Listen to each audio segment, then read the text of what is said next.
Hello, everybody. Hope you're having a fantastic election day. It is Tuesday, June 16th. My name is Chris Evans, and the original first numbers are out. And so we will be getting to those here in just a few moments. And just a reminder, we are streaming live on Guthrie News Page YouTube and also Guthrie News Page Facebook. So either one's fine. You can put your comments in there. We're going to have a conversation back and forth, and it should be a good time. We will, I will say Newspage or YouTube, Facebook, or excuse me, Guthrie News Page YouTube is a little bit quicker. The results come a little bit faster. The streaming's a little bit quicker on the YouTube side. So if you want to check out the YouTube side, that would probably be best. And Cody Knox does that. Oh. So let me try this here. Looks like that might be send comment button. There it goes, and it is working on the YouTube side. So thank you for that. And okay, so let's get into this here.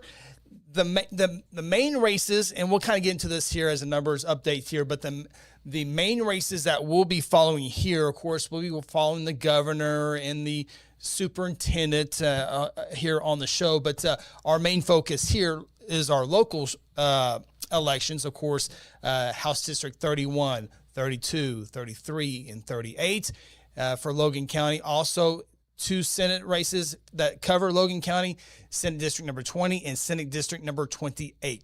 Those are the ones that will be following extremely close, but we'll also be looking at some other races, both statewide, and of course there's some federal ones as well, U.S. Senator, some U.S. reps as well. So the numbers just now became available, so I've not been able to put these in at this moment. So I'm going to type and type this out and talk at the same time. And to get this started, it's going to be kind of like this for just a moment until the numbers start rolling in. But let's take a look at the the state Senate race, District 20. Of course, that is Chuck Hall, who is going for his third term, and that would be his third and final term. You can only serve 12 years against Mark Lamar, a pastor over in the Crescent area. Chuck Hall, you can say the third powerful guy in the state legislature. Of course, you have the Speaker Pro Tem in the Senate. You got the Speaker in the Rep in the House of Representatives, and then you got your House Appropriations in both houses. So Chuck, however you want to look, could be number 3, number 4, however you want to look at that. And this is going to be an interesting one here. There's no doubt about that. Let me put the original numbers in here real quick. 450. And let me put this in here. Then I'll tell you what we have right here real quick. So the early numbers are out right now. Absentee mail, people who mailed their ballot in, and also early voting. That was last week, Thursday, Friday, and Saturday. With all that, there is only a 2-vote difference between Mark Lamar and Chuck Hall. And Mark Lamar right now with a 2-vote lead at 452 to 450. I think I got this right now. See if it's going to work. Yes, it is working right now. So that is the early numbers. That does not count any election day. Election day obviously will have a ton more voter than early voting and absentee mail. So that is the original number on the number 20 race, Senate District number 20. Let's go over to District 31, State Representative. Of course, this is Colin Duell, also seeking his third term. State senators like Chuck Hall and Mark Lamar going for a 4-year term, while state representatives are going for a 2-year term. And so let me pull up those numbers here real quick. Again, this is going to be kind of weird at the beginning, but it'll get a little bit quicker here in just a second. So 358 and 3. It's always important that I make sure I put these numbers in right. 358 319. All right, let's take a look at House District 31. Colin Duell has been elected twice. And Carmen Greider running for her third time. She ran against Colin in the past, also Gary Mize in the past. And there you see the early numbers for Colin Duell, 358 to 319 over Carmen Greider. 81 absentee mail votes for Carmen, 78 for Colin. Early voting numbers went Colin Duell's way at 280, and Carmen Greider had 238 early votes in that one. As you can see, I did not put that in there. There are 17 precincts for that seat. Should update that right now. There it is. So that is the early numbers on the Collin and Carmen State Representative District 31. I'm going to get into more details here as we go on, but I do want to get all these numbers in here real quick. State Senate 28. Go back up here real quick. There it is. These are interesting races that we're going to be covering tonight, not only for who's in the House and who's not in the House, but also you have your Republicans, Democrats, Libertarians, Independents. Independents can only vote for the state question, which we'll get to that as well.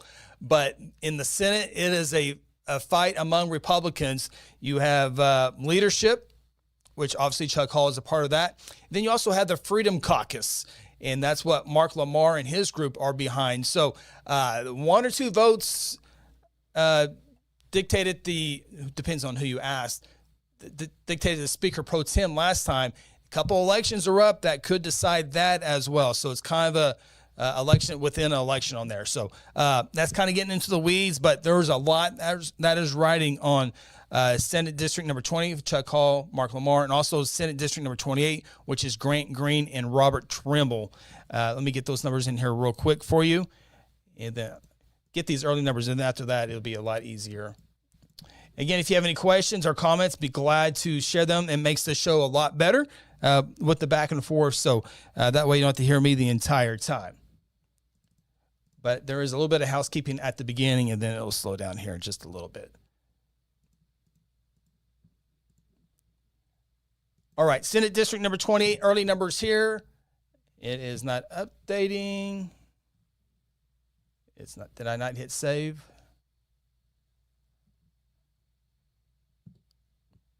All right.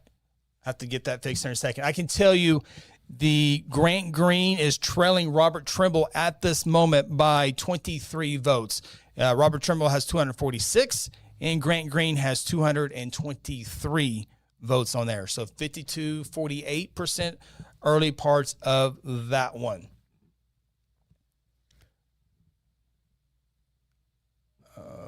Okay, that.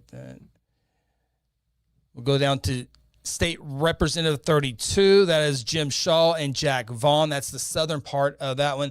Jim Shaw, a couple years ago, beat Kevin Wallace, who was the House Appropriations for the House, much like Chuck is for the Senate. Jim Shaw got the big upset, and that's what the grassroots and the Freedom Caucus are looking for in that Senate District number 20 race. So let's update you, Jim Shaw. I would certainly think Jim Shaw will be a pretty heavy favorite tonight to win. We'll see. Remember, him and Kevin Wallace had that expensive campaigns a couple years ago. Hopefully this one is working here. And save. This one is number 32. There it is. That one is working. So there you see the early lead for Jim Shaw. And Logan County is just a part of House District 32, but we're going to do all precincts. So we can break down Logan County a little bit later on once we kind of get further into this. But that's the early numbers on 32. I put the wrong numbers on. Oh, because I got 2. Okay, I see what I did on District 28, or for the Senate 28. So let me fix that here real quick. And there are 46 of those. Yes, 46. Save. That is District 28. Okay, good. Got that graphic working, so I can delete that. Delete that so I don't make that mistake. Okay. Makes me feel better. And once I get these numbers updated, the bottom scroll will work as well. So I probably should have got all these numbers in, but I want to get on here, make sure everyone knew I was here. So stay with me. Almost done here. Now we move down to District 33. This was a couple years ago. Seems like it was just yesterday. Molly Jenkins, the incumbent, remember she defeated John Talley 2 years ago, and a little bit of a shocker, but she is running against B.J. Roberson. And I certainly think Molly will get the victory in this one here. Logan County, basically Molly's main part of Logan County is I-35 to the east. So if you live to the east of 35, you voted. If you live in Langston, Coyle, Meridian, you saw her on your ballot. All right, so let's get those numbers in here. And Molly, get this here, 56, BJ. This one's been kind of interesting as well. Some back and forth on this one. So let's see here. District 33, is it working? It is. All right. There you see Molly Jenkins, the incumbent, with a 21.21 vote lead without any election day numbers coming in quite yet. All right. So let's move on to the next one, which would be District 38. This one will be interesting as well. House District 38 was term limit up. It's an open seat. John Pfeiffer, who is running for labor commissioner, we'll have those numbers here in a little bit for you as well. He termed out. So we will have a new state rep. And this is basically a little north of Guthrie, all the way up to the Oklahoma-Kansas line. That's how far this district is. Obviously, trying to find more houses in there, so you have to go all the way to the Kansas line, basically. But we will have a new one here. There are 6 people running, and my graphics, like these that we hear, this one I can only have 3, so I'm guessing on who I think would be in the top 3 on these numbers. We'll see how good I am on here, but let me get this one. I got 1 right so far. Got number 2 right. And who did I go with number 3? Yes. Well, I didn't get this one right here, but I put him on here. I'll pull up here just 1 second for you guys. Save. So this graphic is going to be a little, I'll have to explain this one throughout the night. So again, there are 6 folks running for State Representative District 38. I think my best guess, these were going to be the 3 top vote getters. And right now, Michael Norman is not in the top 3, although he's on this sheet here. I can tell you Madison Boley, 117 votes, as you see. Next is Brian Hobbs, as you also see there. After that is Danielle Detterton with 52 votes, and then Michael Norman. So Michael Norman right now in 4th place on that in that race. Okay, we'll move on to our next one, which is let's go ahead and pull this one up here. This is a statewide race. This one will be highly, highly interesting here. And remember, if there's 3 candidates or more, they have to get 50% plus 1 vote to win the race. If they don't get 50% plus 1, then there's the runoff in August. So more than likely, we're going to have a runoff for the governor's race. So remember that. If there's 3 or more, you have to get 50% plus 1. Obviously, if it's only 2 candidates, whoever gets the majority wins that tonight. So same thing on the Oklahoma governors. There's 9 I think 9 of them. And my graphics only allow me to put in 4. And so there's really 5 that I think will have some considerable votes for them. But we'll see. We'll check out my graphic here in just 1 second here. There are, all right. So I'm going to put this number in here real quick.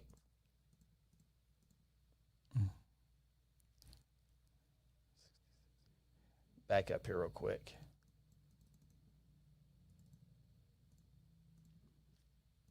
I'm going to see how close I got on this here. I can change it a little bit later on. It's a little bit of more work, but I can change it if needed here in a little bit later on. And I have a little bit more on this governor's race as well. I was in the poll. You got your ballot, and it's obviously the first one that you look at. But for me, it was the last one I had to fill in. I was undecided all the way to today.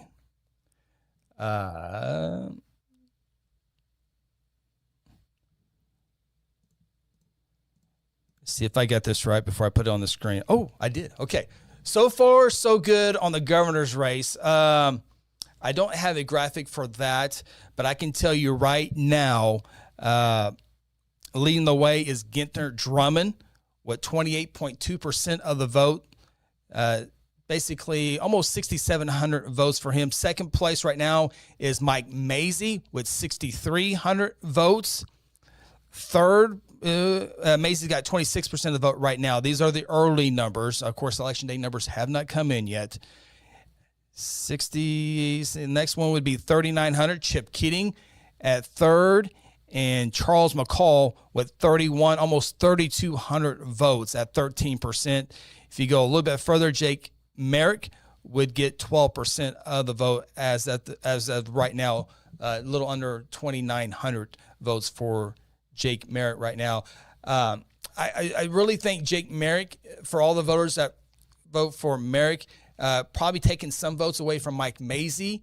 So if Merrick doesn't make it to the runoff, or if Merrick doesn't make it but Mazie does, I think a lot of those votes that are going to Merrick would go to Mazie in that. Of course, there's 9 guys running. So that's down the line. So that's one thing.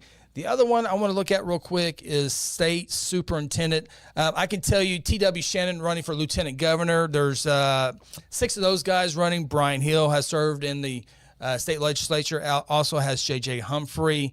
David Osterroe has served with Governor Stitt. But I think even with 6 people running for lieutenant governor, I think T.W. Shannon, I think he gets 50% plus 1 vote. I think he wins it tonight, but we'll see how that plays out.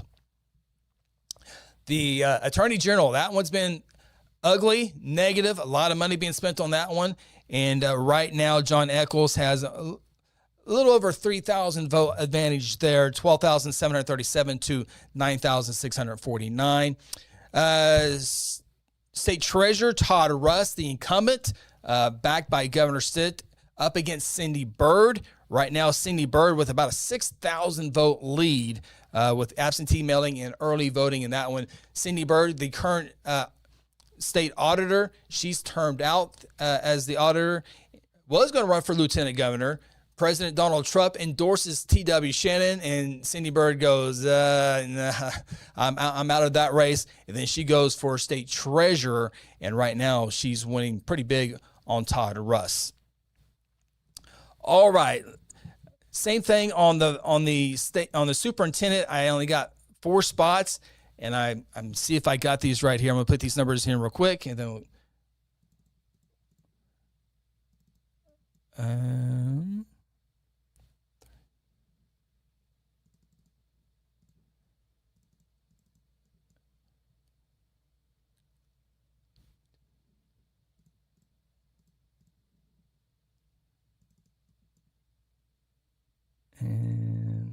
all right. And there are 1,984 polls across the state of Oklahoma. 1984 and save. Okay. So right now, for state superintendent, Robert Franklin has almost 24% of the vote, with a little over, almost just under 5,270. Second would be John Cox, 4,414 at 27%. Next would be Tony Hassenbeck, 3,339 votes. And fourth is Adam Pugh with just over 3,000 votes. And those are the 4 that I will have in my graphics. So far, I've guessed right on everything so far. So, all right, there are the numbers running as we have right now. We are updated. So now we can wait for the election day numbers come in. Remember, as you voted today, the workers there, thank you so much to all of our workers at all the precincts across the state, of course, but especially our friends here in Logan County spread out throughout the county. Big thank you to them. They go through training. They did get a pay raise a couple of years, maybe a year ago. That's in effect now. So that is great news for them. They work hard. It's long days. Luckily for them, this is going to be, I think, a pretty good turnout. And so there are some days where they see just a handful of people. So big thank you to all of our poll workers that work today. But they're going to, if there was a line at 7 o'clock, those people are going to be able to vote. And so once the last person in line votes, they'll take those machines. They'll take them to, we'll just talk for Logan County. They'll take them to the election board office, and then the election board office will put that information into the system, and then that's how we will get that information. So it'll be a little bit of it takes a little bit for the poll workers over in Crescent to drive it over to the election board to get those numbers in. So that is why it might take a little bit longer throughout the night. So see here. Britt did a podcast with Brittany today. Thanks for all you do to keep us informed. Thank you for that. Buzzsaw, looks like Mr. Larry Busby voted for Jake Merritt. Yeah, Jake, due to polling and non-doc and News 9 kind of worked together, but they did a poll, and Jake Merritt was unable to make some of the bigger debates. And I watched every single governor debate. I watched these. My wife makes fun of me all the time, but I watched the state superintendent debates. I even watched the insurance commissioner debates. So I'm a little weird guy, but anyway. But yeah, Jake Merritt, despite that, has a really strong following on social media, and his people are very loyal to him. So we'll see how that goes for him. Is the percentage not working on, let's see here, district number 20. District number 20, it should be working, Jill.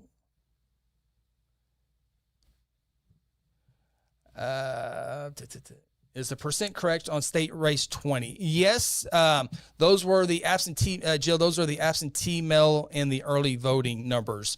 Let me see if there's any update on our local races. See if anybody sped over to the election board office here. Let's pull this up here real quick. No update. Yeah, no update yet on those numbers. So those are the current numbers here. So before we get to, let's get to these comments here real quick. I don't know why that's not working like that, like it should be there. But thank you, Brian Brathwaite, council member there. Exon Live, where's Jake going to live after election? Oh, boy. And Randy Lachey. Where's my comments? There we go. They screwed Jake over on News 9. Yeah, that's back and forth there. There were some things I saw on Jake Merritt that has not come out publicly that would be interesting there, but I'm not going to go there. So let's update you here. If you're just now tuning in, a lot of people are. This is what's going on so far. 0-17 reporting, 17 precincts will decide Colin Duell and Carmen Grider. This is a big part of Guthrie. It's a big, all of southern Logan County as well. This does dip in a little bit into Oklahoma County.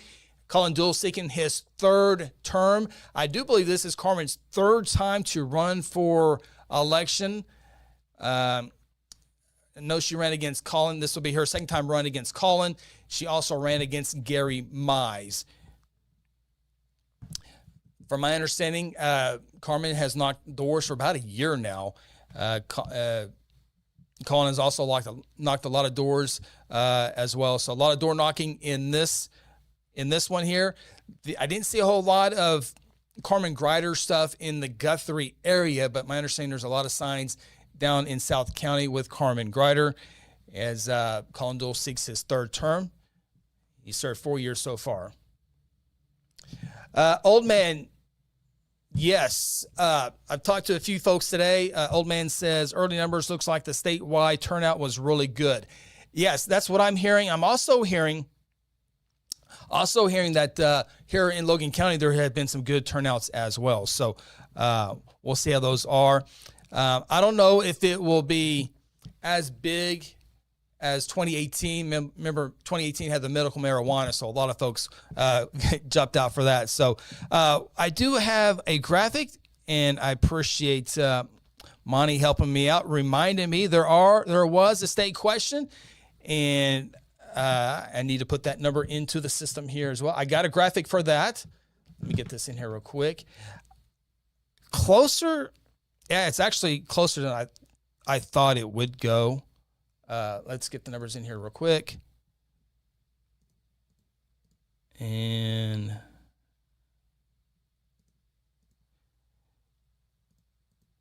there should be 1,984. Yep, 1984. And we do have some precincts. We got 102 of these in here. So let's put that information in here. So 102 out of 1,184 poll sites are in. And, oh, I didn't make a button for that. Let me go over here.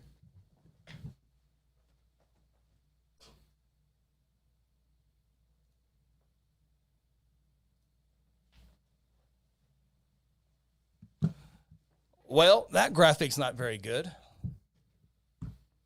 I can tell you, though, state question 832, which is the minimum wage question. It would the minimum wage right now is $7.25, and over a period, if approved with yes vote, it would go up to $15 by 2029. It would slowly increase. Right now, I can tell you the no votes have it by about a little over 7,000 votes. So 46,741 no votes to 39,407 yes votes. So, yeah, a little bit closer. My instinct says it will not pass, although I would say those numbers are a little bit closer than I thought. Randy, this is always a busy one right here. Thank you, Chris needs assistant for this. It's a little over the place right now. It'll slow down just here in a little bit, but usually it's a lot easier because there's not as many races as this primary is here. But I didn't want to bother anybody. I don't think anybody wants to sit here and push numbers, so I'm trying to do all of it and have a little bit of a talk back and forth with you as well. But yeah, I probably could use a little help. Larry, since this is my first election in Oklahoma, can you explain how the runoff works? Yeah, so again, you have to, if there's 3 or more candidates in a race, like the governor's race, there's several of those. If somebody tonight in the governor's race got 50% of the vote plus 1 vote, majority, they would win the election tonight. But if no one gets 50% plus 1 vote, the top 2 vote getters would move on to the August runoff. So right now it would be Mike Mazie and Gittner Drummond. If the numbers were to end right now, those are the 2 in the lead. They would move over to the August runoff. And then the winner of the August runoff would obviously go to the November race against the Democrat winner of that one. So that's how it works. If there's 2 people, we'll have a winner tonight. Yeah, Randy, I won't volunteer. Yeah, it's a lot of moving parts, but I got to get that state question fixed, though. But anyway, thanks for the reminder. And if I don't follow up on a race fast enough, hit me in the comments, and I will go right to it. So speaking of which, let's get an update. Let me add this to my favorite list here. There we go. There's plenty of other stuff going on as well. I just not going to be able to get to those here. Let's update let's check on our local first.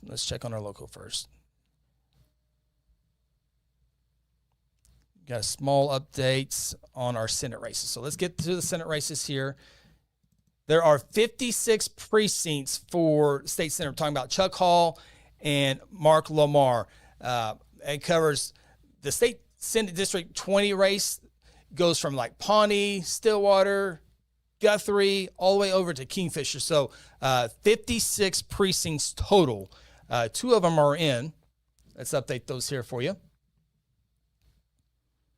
And this will be a good update for Chuck Hall.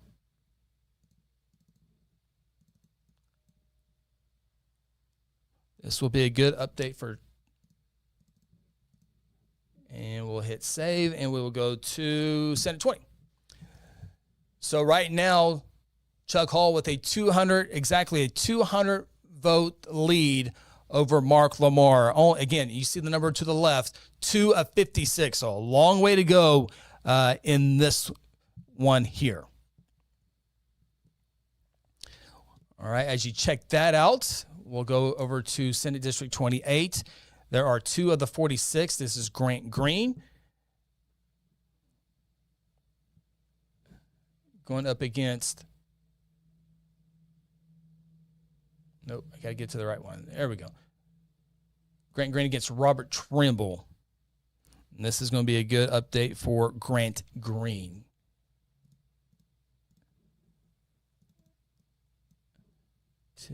And get Robert Trimble's numbers in here real quick. Boom. And all right, and here is Senate District 28. Those numbers are updated there. Grant Green, 848 to Robert Trimble, 766 votes there. As those are updated, the bottom will also update as well.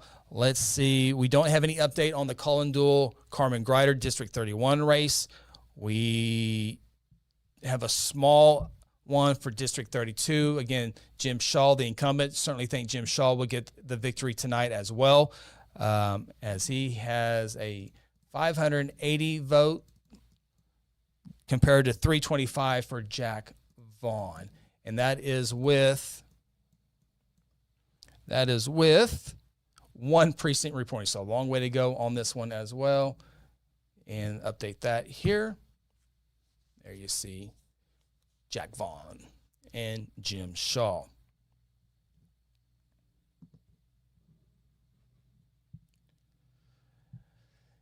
Jason Kenny. JC, get his comment up there. Oops.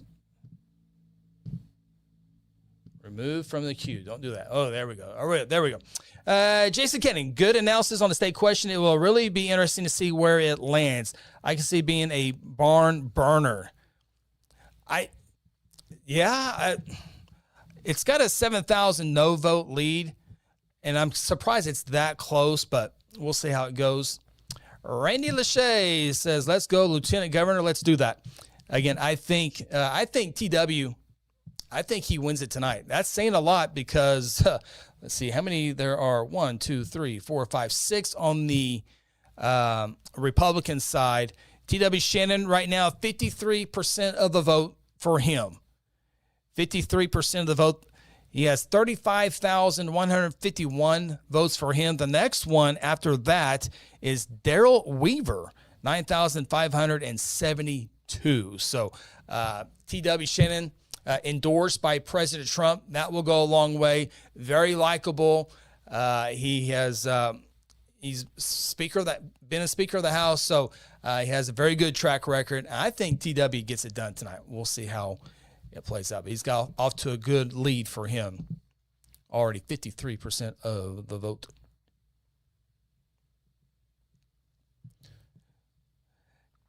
As far as other stuff, Shawnee, Prague, Blackwell, Bixby, they all have stuff in their city that's up for election, but nothing in Logan County to speak of there. So there won't be any really local. The only thing outside of races would be the state question. So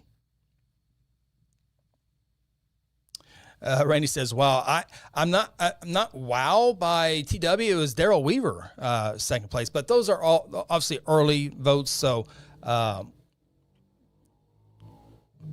right, let's go back to our local, see if we have any update. Oh, let's go to Labor Commissioner John Pfeiffer, who has turned out in Logan County, House District 38. By the way, John Echols has about an 8,000 vote lead for the Attorney General.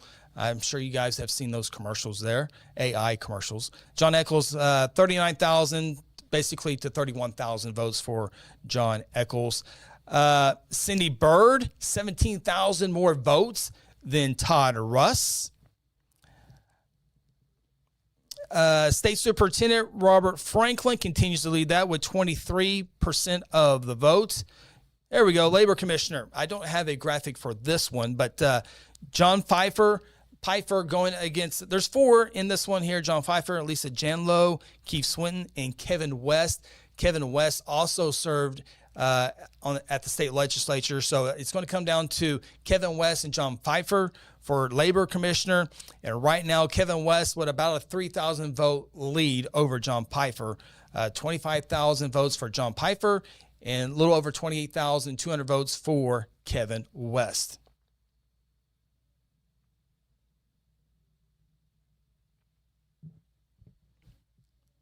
Let's see here. Insurance Commissioner, Chris Meredith, Greta Schuler, Marty Quinn, and Bob Sullivan. I think the 2 leading candidates for this one here is Marty Quinn and Bob Sullivan, and the numbers back that up right now. Bob Sullivan with a decent lead early on against Marty Quinn. Bob Sullivan, 25,600 plus votes. Marty Quinn coming up close to 19,000 votes. And this is, I think this is an important race. I don't know what they can do to help with all the insurance. Your cars are going up, your house is going up, your health insurance is going up. So this one probably had a little bit more focus just because it's the pocketbooks of everyone in the state of Oklahoma, probably nationwide as well, but it sure does feel like it here in Oklahoma. So that will be interesting to follow as well. Corporation Commission, going over these numbers until our local numbers come in here. Brad Bowles, 10,000 vote lead over Justin Hornback. Okay, we have a small update for District 20. And this will be another good update for Chuck Hall, the incumbent. I can tell you 3 of the 56 are in. Still got a long ways to go on this one.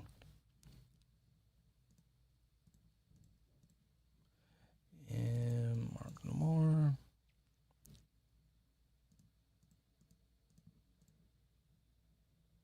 Save. And District 20. There you see. So Chuck, the first one to 1,000 votes tonight. 1,071 to 796, but as you see the number on the left, 3 of only 56 are reporting at this time. So a long way to go in that one. District 31, still no update on the Colin Duell, Carmen Greider. As you see on the bottom graphic there, nothing there quite yet. Keith Hoyle says, I had to leave for a moment. Now I can't watch it live. You can always fast forward if you want to catch up in real time. Again, YouTube's probably the best way to catch it. Gene Grimm, thank you, Gene. Thank you. Appreciate you watching and taking it on, listening on. So appreciate the comments. Again, the comments is what the back and forth. If you want to share your thoughts on any of these races, definitely like to hear that.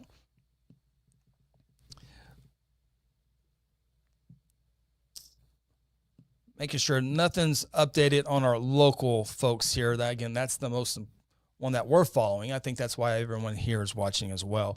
We have a little update on District 33, which is Molly Jenkins and BJ Roberson. Now, that kind of got back and forth through some social media posts. They're late.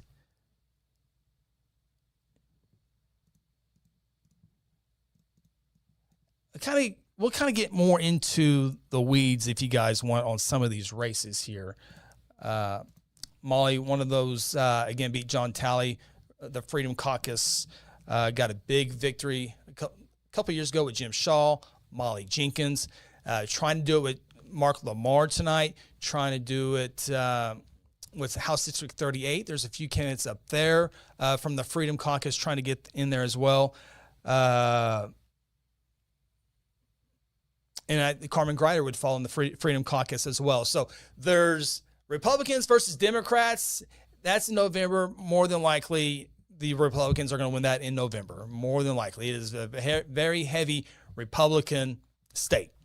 So this is why tonight and August are the big elections, because unless there's some big upset in November, but it feels like there's 25 different Republicans out there, types of Republicans out there, but you have leadership, like in the Senate, I guess Senate, and for the House, you have your leadership senators, and you have your freedom leader. You have your freedom caucus folks. And so they're back and forth of who should be the speaker, who should be the pro tem. It's back and forth. And a couple of these races tonight could determine that. When I say freedom caucus, they're a little bit, I'm trying to see how to say this. So leadership is they're the governing body. Freedom Caucus is going to be a little bit more conservative than that. And so you have your different styles. It's interesting if you ever get into the weeds of that. So you guys are more than welcome to do that too. I'm trying not to get too nerdy on you guys, but Billy Kaufman, First Lady of District 2. Thank you, Chris, for keeping us informed. Keep up the good work. Thank you for that. Thank you, Miss Billy.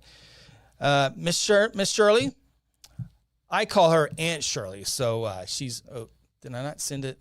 Let me get Miss Aunt Shirley on there real quick. There she is. Had to get her on the list. So good to see Aunt Shirley on the list. All right. Let's do another update. See if there's anything else. Oh, let's look at the governors one here before as we wait here. So 440 are in.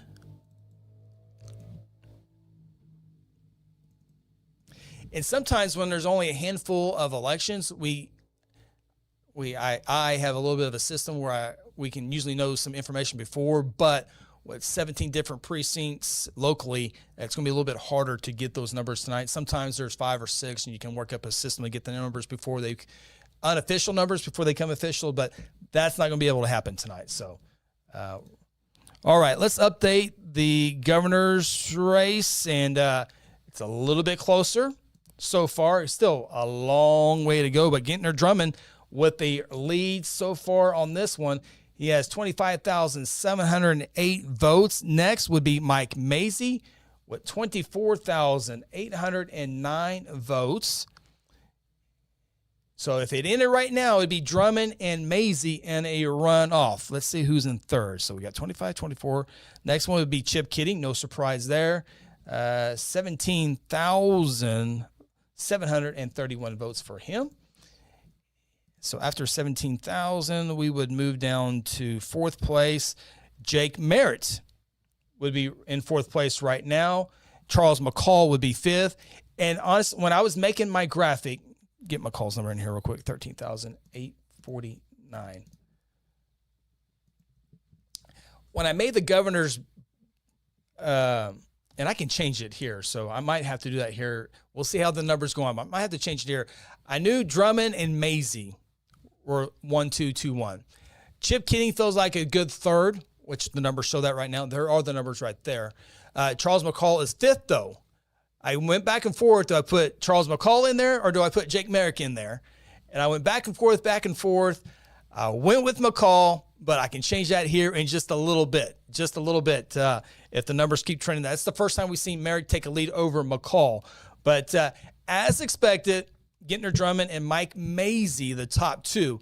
Very interesting governor's race. Of course, Kevin Stitt, 2-term. He is termed out. He will leave office in January. We will elect the governor in November.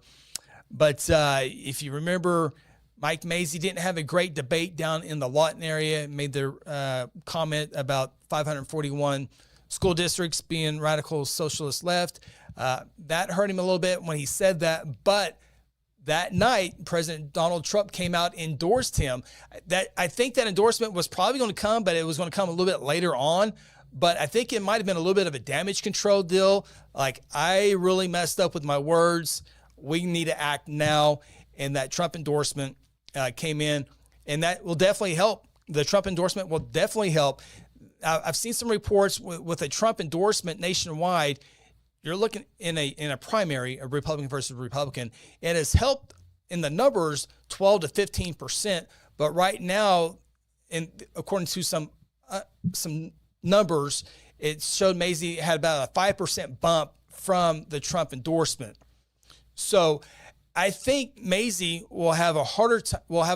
I think he'll be okay tonight, but I think he might have an easier time in the runoff. And I say that because if Jake Merrick doesn't win, getting to the top 2 tonight, I think most of those, I can't say all of them, but most of those voters that are voted for Jake Merrick will probably go to Mike Mazie. Now, where does Chip Keating's numbers go? Where does Charles McCall's voters go? We don't know. We'll obviously find out in August. So I get a little bit of in between there, had a look at it. So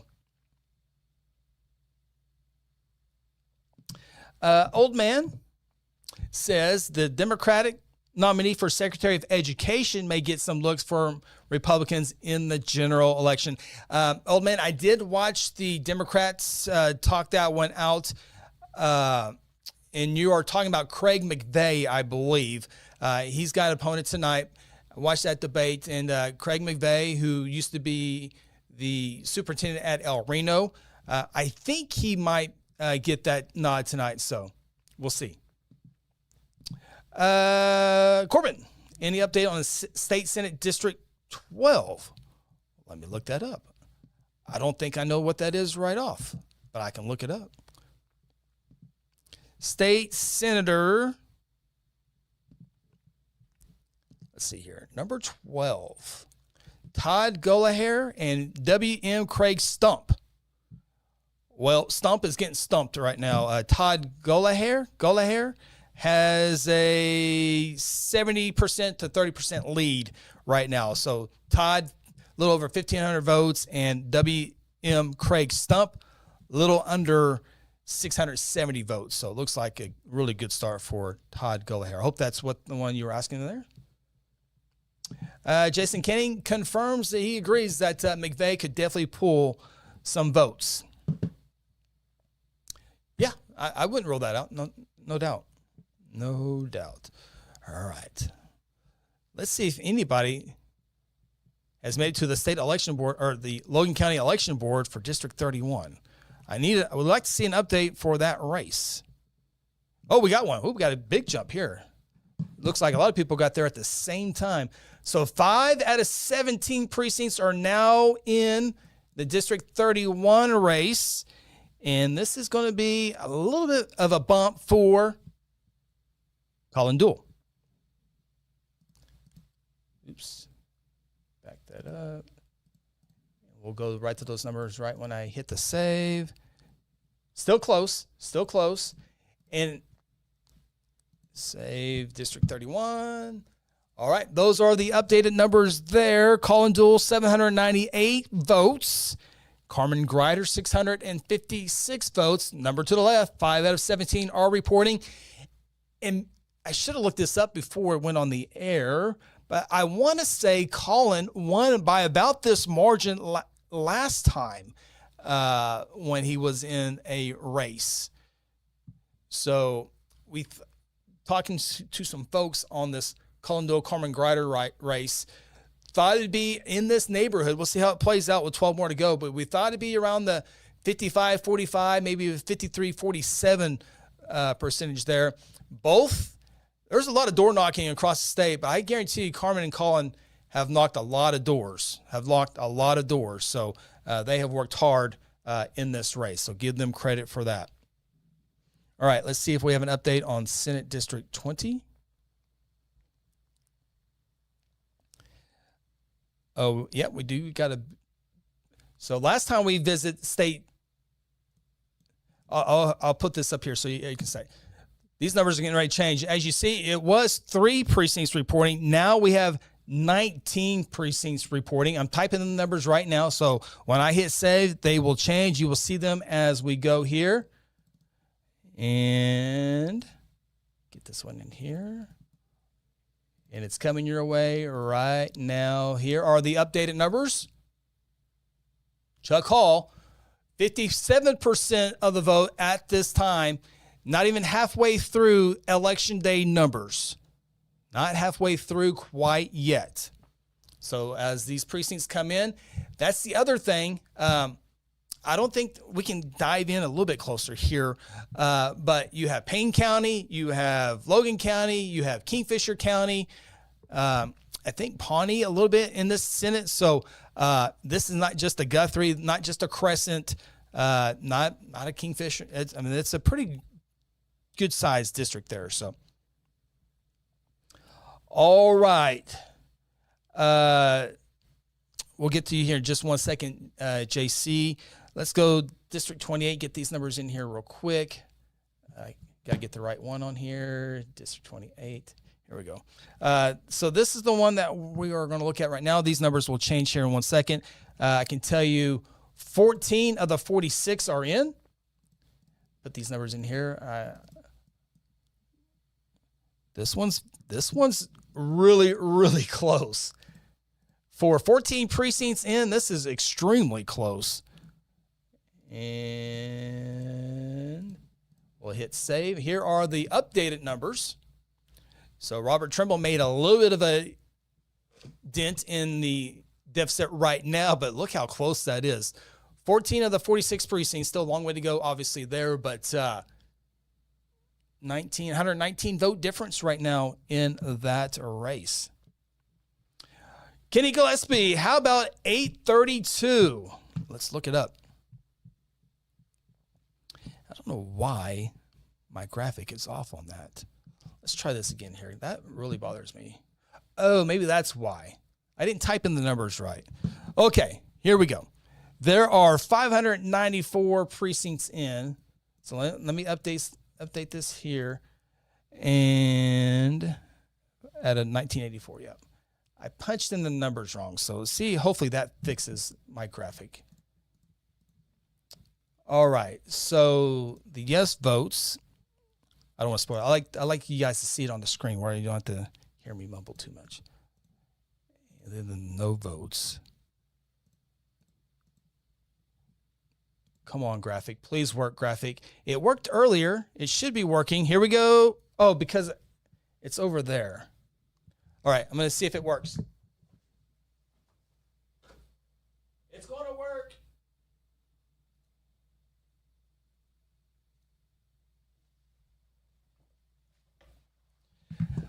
Well, it's going to work for the most part. So I'm used to like 800 votes or 1,070 votes. I'm not used to 6-digit votes. So let me tell you, the no votes are trailing by 24,000 votes. So I guess the main thing to look at it right now is it'll be on the bottom here in a minute, but the no votes at 56% and the yes votes a little over 43% are the current numbers on state question 832.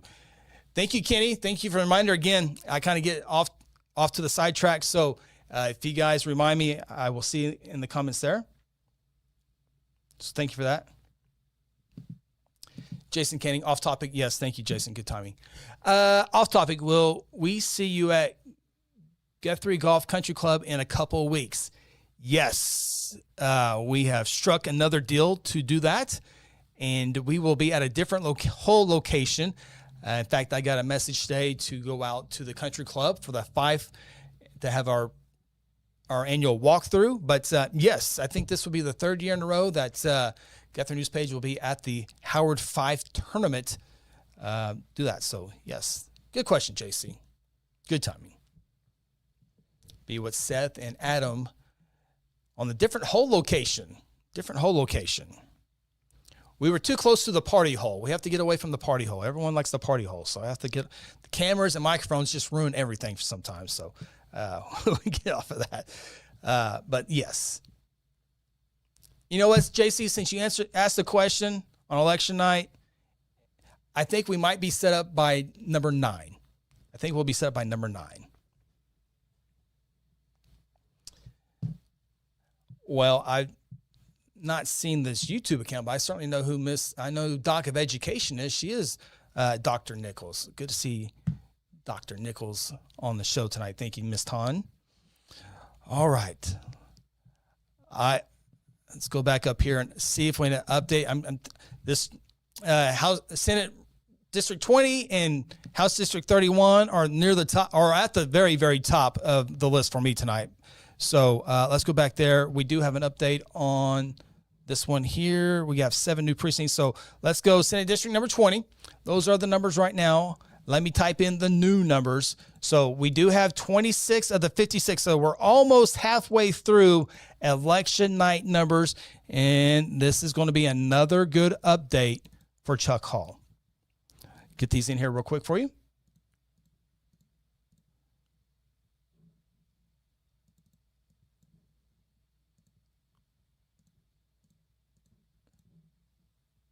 There they are. New numbers coming in right there. Chuck Hall increasing his lead up to 58%. In the election world, if you get 60% or the more, they call that the supermajority. All the states, all the superintendents and school board people and everyone involved in education know that 60% number. If you have a bond, you have to get 60% supermajority. And so right now, Chuck getting close to that 60% number there. So, all right, Eddie Porter. Good question. Pull those numbers up here real quick for you. Let's take a look at some of the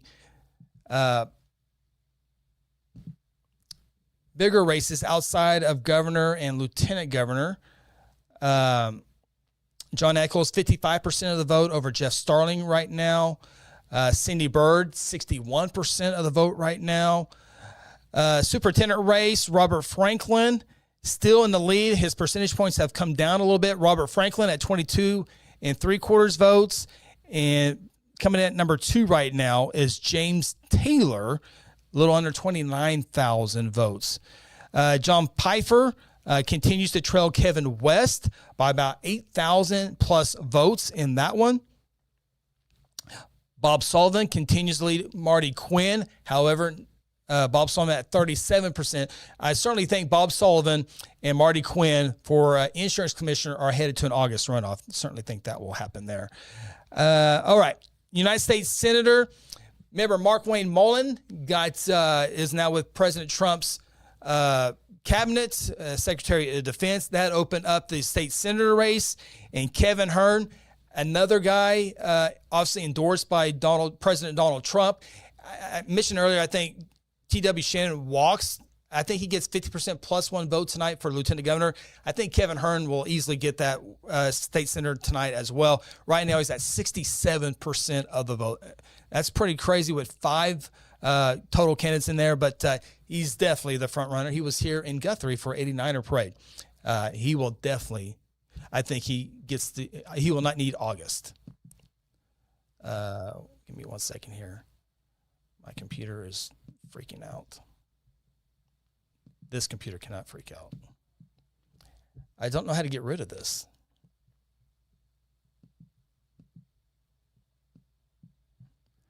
There we go. Okay.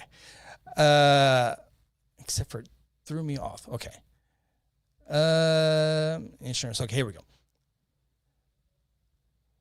State Representative District 1, we can spend 12 hours on this one. Jackson Lohmeyer, endorsed by President Trump, and he had some bad news go public. And his wife responded to Miss Oklahoma. There was some sort of a deal. I don't want to get too much into it, but involving a former Miss Oklahoma, text messages going back and forth. It's not good for Jackson Lohmeyer. And right now he is trailing Mark Tedford by a couple hundred. Still, he's in second place. Again, this was more than likely headed to our August runoff, but Jackson Lohmeyer's got a long way to go to get the people's vote up in the Tulsa area. But right now, second place. Look up Jackson Lohmeyer. You'll see it's been a lot in the political world there if you want to get into the weeds on that one. Not a good look for him. All right, District 2, Josh Breachin, almost 80% of the vote. He'll be fine there in District 2. District 3, State Senator Frank Lucas. I don't know how many he's won in a row, but he's won a bunch. He's at almost 71% of the vote right now. He's being challenged by Wade Burleson. District 4, Tom Cole. Heavy favorite he's a little over 71%. He'll get in there tonight, no problem there. So those are some of the federal races here for the Oklahoma. All right, let's check in on our local numbers. Also, we can check in on some comments here. Yeah, this is going to be number 9. I think that's what we'll see. Yeah, Tanya, already had to come up there. Give a thumbs up. Yeah, if you don't mind, hit that thumbs up. I think it works with the algorithm. You might not like this show, but maybe you'll like our football games or golf coverage or whatever we might do live. I think it helps our algorithm. But yes, thank you, Miss Tanya. Randy Lachey was just about to ask about him. Boy, yeah, I'm thinking Randy's talking about Jackson Longmire. Not good. He's got a lot of damage control to overcome there. So, all right, let's get back to 20. Let's see here. If I have more time, I'd probably get into a little bit more of this race with Chuck Hall and Mark Lamar. This one's been very interesting as well. Let me do an update here on this one. So this is where we're at right now. I'm updating these numbers, and this will come down a little bit for Chuck, but not much. So let's get those numbers in here so you can see them. And Mark Lamar has, all right, here comes the save button. Here comes the numbers. Chuck dips from 58 down to 57%, but you see there on the left, 33 of 56 are reporting. So we're halfway through the precincts coming in. Now, are those Guthrie numbers? Are those Perry numbers? Are those Crescent numbers? And I can tell you, I don't think we'll be able to get it to tonight, but the article on Guthrie News Page that will kind of summarize the local elections will kind of get into the weeds as far as Mark being a pastor over in Crescent. He should get a lot of votes in the Crescent area. So we can kind of break that down. Another interesting thing is Southern Logan County in Senate District 20. Mark Lamar might possibly have an advantage down in South County. When those numbers come from South County to the election board office in Guthrie, could that change these numbers? So it's hard to tell where these numbers are coming in as of right now. At the end of the night, when all the numbers are in, we can definitely tell who won what area. But let me see if I can go just to get some early numbers here. So as far as Logan County, yeah, it's going to be a little too hard to get into those weeds. I don't want to, oops. Yeah, we don't need to go that far tonight. Randy, think only about 2 of my pick candidates are holding a lead currently. Well, still early there, Randy, there for you. I can tell you when I said it earlier at the top of the show, I got my state question ballot. That was an easy one. Put that off to the side. And then I got my ballot to fill in all this tonight. And the first one was governor. I was truly undecided till the very end. I filled out everyone, and then I came back and said, okay, I have to make a decision now. I started with one candidate, went to another candidate, and now I made that choice today. So stop this here real quick. So another thing that my wife likes to roll her eyes at me, and that's okay, is she doesn't get into all this election stuff. She really does not get it, does not like it at all, like a lot of people don't. But I keep every single part of mail that I get. I keep every single one of them.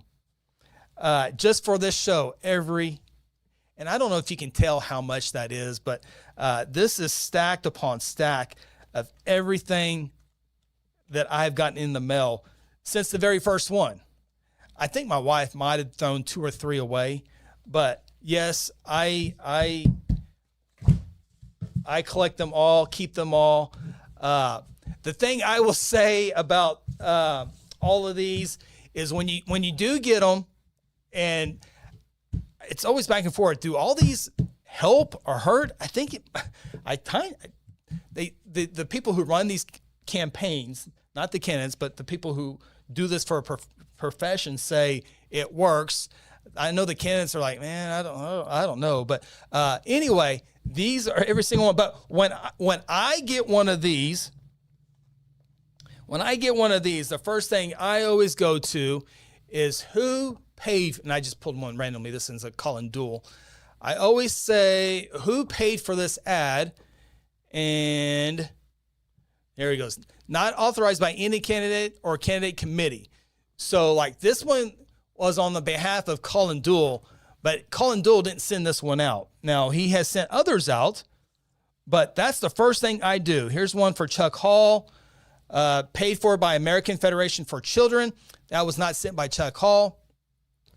We can kind of get into the weeds because folks say, your Freedom Caucus folks will say they have lobbyists. They are, since American Federation for Children gave this for Chuck Hall, that Chuck Hall is indebted to them and he has to vote for everything that they do. That's what Freedom Caucus would tell you. Freedom Caucus would also say, our candidates take zero lobbyist money. And so that's the first way that, for simple terms for me, that's how, if I hear zero lobbyists, well, I know they're part of the Freedom Caucus.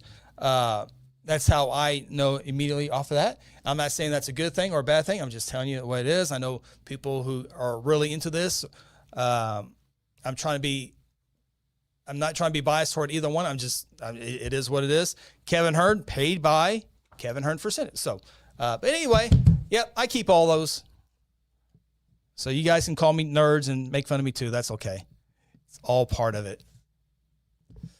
Okay, let's see if we have any updates on District 31. We only had five. We only had five precincts. Let's see if we have an update on this one here. We do. We got a big number here. So it was 5. It's now 12. I've not looked at the numbers yet. Numbers are this update, which I'm typing in right now. These numbers are going to be good for Colin Duell.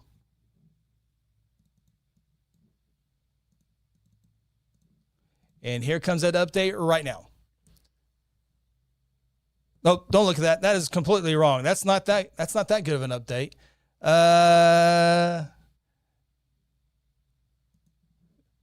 How about that's my first one. So I got to go back paying attention. Okay. That was not as good as Colin Duell, but hope for. But here it is now. There we go. Much better there. So apologize for that. Colin Duell, 58%, getting closer to that 60% number.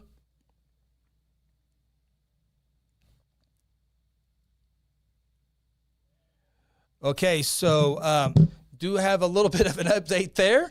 I can't believe even watching. That's amazing. The Associated Press is saying that the proposition to raise the state's minimum wage, I don't think this is confirmed. It is confirmed that Kevin Hern has won the state Senate, the seat that was opened by Mark Wayne Mullen.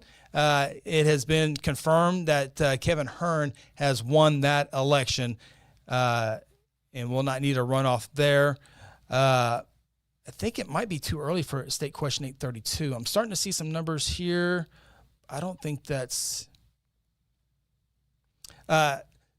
Can say this as well on the Democrat side of things for the governor, which we need to do an update for that. No surprise there, Cindy Munson has won that, and so she will take on the winner of the Republican runoff in August. But Cindy Munson moves on to the November ballot, and so that is a projected win for Cindy Munson. So congratulations to her and her followers.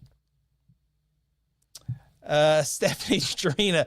Stephanie, I think you're one of a bunch of people who say, so glad that the mail would be done for LOL. Maybe the candidates will let us rest and then give us about a month off before they start sending some more, because there's going to be some runoffs in end of August. So not completely done with all of these quite yet, Stephanie, but hopefully we do get a nice little a break from that. Gene said it had over 60 of these. I definitely have more than 60 here, but I feel it. JC, my wife would kick me out of the house if I hoarded those. JC, true. I have to take them to my office, and I basically have to hide them in my office so they don't disappear. So yes, they are not allowed in the house. I can tell you In fact, my wife will go, "Here's your junk mail," and I will look who paid for who. I remember always look who paid for what, and then I take them to my office and put them in my little hidey hole there. So, thank you, Rainey. Frank Lucas confirmed winner. I think we all could have confirmed that, but it is good to know it is confirmed. So thank you for that. Dana. Wow, Dana. Wow. No woman needs to be governor. Wow. Okay. Well, we had Mary Fallon there for a couple terms, but yeah. Now we can get behind this. You're doing a great job. Thank you, Miss Dana. JC, Cindy fighting an uphill battle, but she's a fantastic human. Yeah, it is an uphill battle, and yeah, I would agree with that, JC. She's very intelligent, very smart. She presents herself really well in press conferences on the floor. When you take the politics out of it, really, really nice lady. I totally agree with that. Victor's Lodging. Thanks for the update, Chris. You bet. Thank you. Again, if I get sidetracked with anything, let me know what you guys want to hear about. So how about all the text messages throughout the day? Yes, that's another good one there, Munchie Lee. Yes. I was still getting them a little bit earlier today as well. So, but yes, especially the last couple of days. Election day. Yes, I know it's election day. You have sent me 85 text messages and $700. Okay, let's get back. See if we haven't updated. I'm going to go back to our local races first here, though. Let me look at governor's race here real quick. Gintner Drummond still with the 1,000, maybe 1,400 vote lead over Mike Mazie. So right now, it's still trending toward Gintner Drummond and Mike Mazie headed to the August runoff. Third place right now would be Jake Merritt at 38,000 votes. And behind him, Chip Kidding would be third.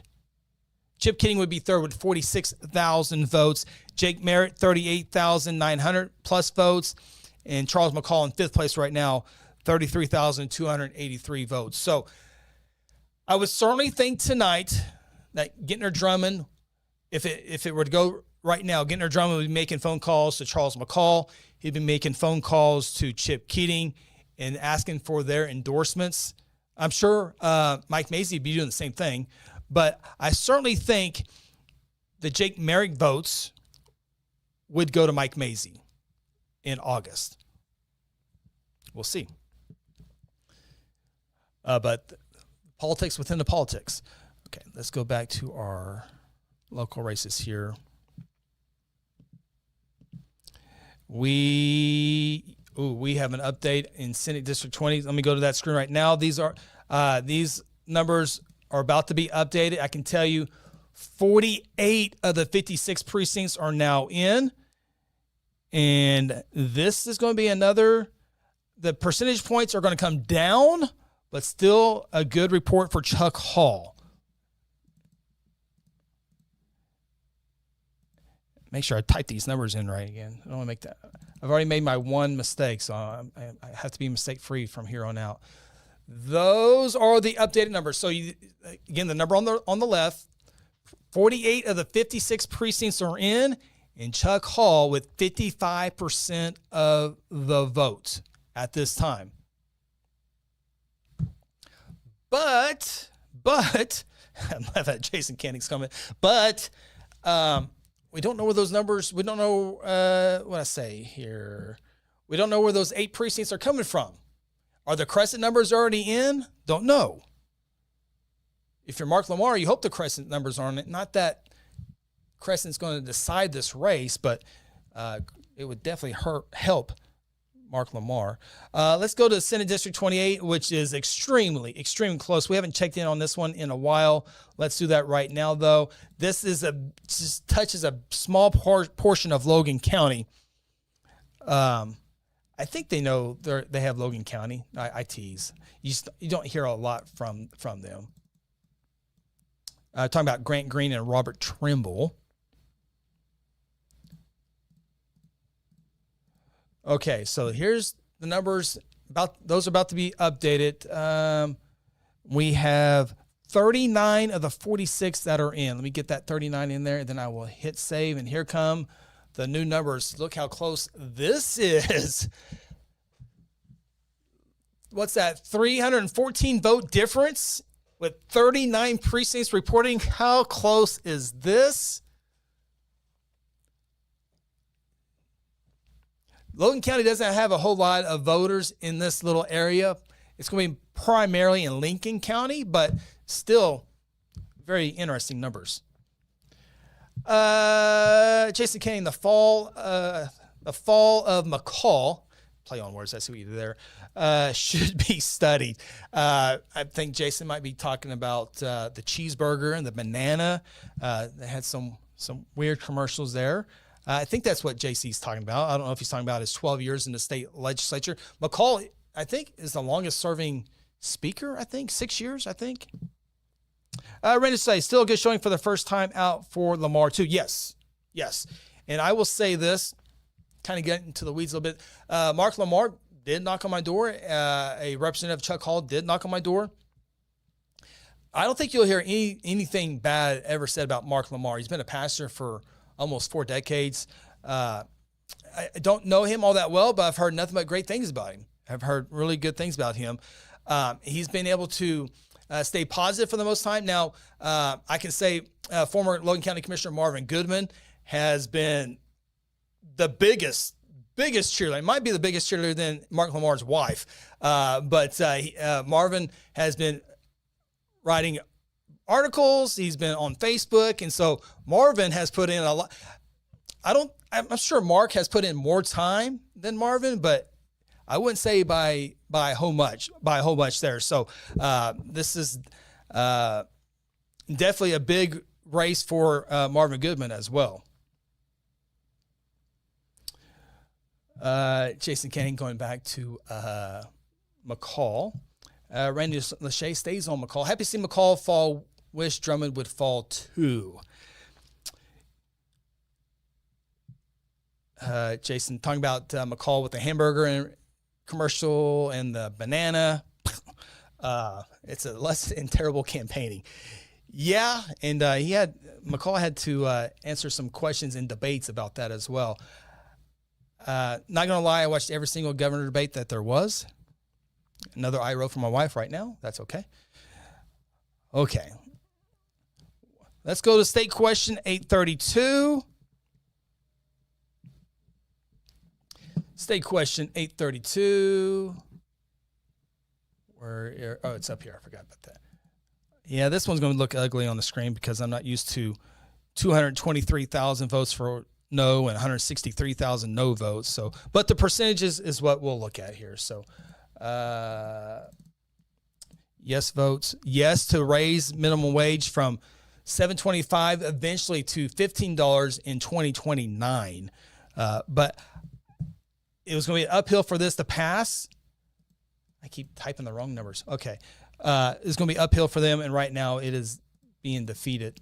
I will show you those numbers here. You probably won't see the numbers. You will see percentages. That's the most important thing.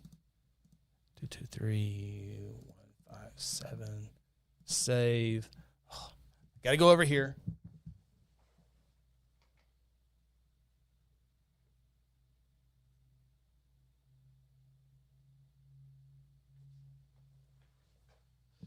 So those are the votes below that aren't coming through because there's too many of them, but those percentages are correct. So almost 58% no against the proposal. And I try not to, I do my best not to lean one way or another on this show. just because you don't want my 2 cents. Everyone has them. That's why there's Second Banana Media. If you like YouTube and you like Second Banana Media, that's the other channel where I can kind of be a little bit more. I don't want to do that on the news side of things. So Second Banana Media, give it a thumbs up, share, subscribe. It's also on Facebook as well. But I always thought on the state question, a lot of people, I hadn't, to be honest with you, I kind of forgot what the minimum wage was because almost everybody is above that right now, that minimum wage. So I know a lot of big businesses are $15 or more, which was what the goal for those behind that. So, but I think the people that are for trying to get more closer to the federal level, this is going to be tough. Ryan Cotting, boy, this McCall is back in it. Ryan Cotting, or RC, good to see RC. The governor campaign season has been bananas. I don't have the rim shot on this platform, but that would definitely be good there. So.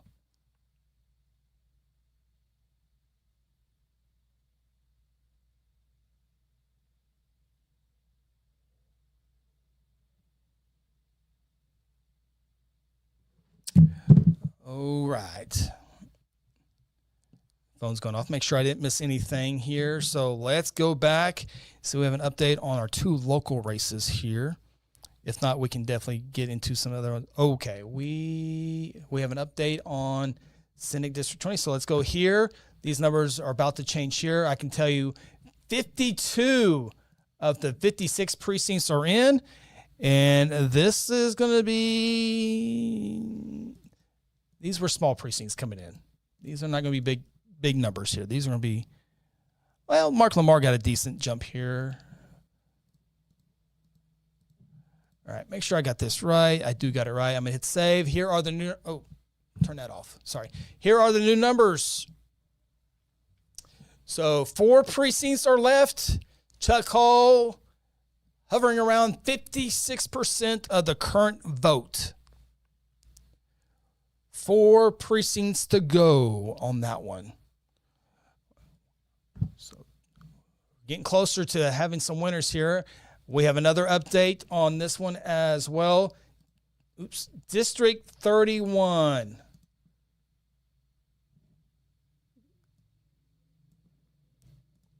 There we go. All right, District 31. Here, those numbers are about to change here. So let's look at this together. Let me get them into the system. This is going to be nothing earth-shattering from those current numbers that you're seeing right now.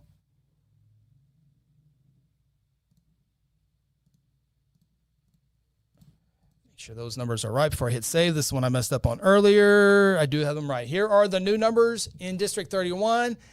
Number to the left, 15 of 17. So we have 2 precincts remaining in this one. And don't want to declare it yet, but it looks like Colin Dool is really close to winning a 3rd term in this election. There are still 2 precincts out there. I don't know if it's the large one or the small one. So one of the worst things I ever think of is declaring a winner and then them not winning. So I will hold off on that there. So, but it is looking good for Colin Dool. With 2 precincts left, I guarantee you, Colin is not calling it a win yet, unless he has some numbers that are coming in from him that I'm not seeing quite yet. Okay.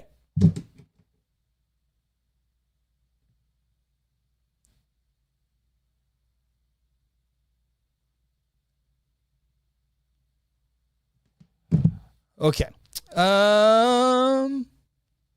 What was the question? Cindy Bird. Okay. Let's go right to that. State Treasurer. So Todd Russ is the incumbent right now, endorsed by Kevin Stitt and some of the PAC money involved together with that.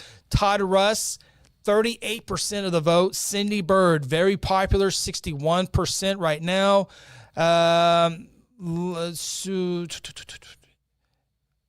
About 500 precincts still to go on that one, Randy. So Cindy Bird, who has termed out as the state auditor, did file to run for lieutenant governor. T.W. Shannon runs for lieutenant governor. Donald Trump, president of the United States, endorses T.W. Shannon. And Cindy Byrd said, nope, I'm out of here. I think Cindy Byrd has gotten has been with Donald Trump and has been well-liked by President Trump, but TW was definitely going to win that one. And I need to look at those numbers, but I think, but anyway, Cindy Byrd, 61.57% of the vote right now. So 14, 60, 24, almost 500 precincts left in that one there. So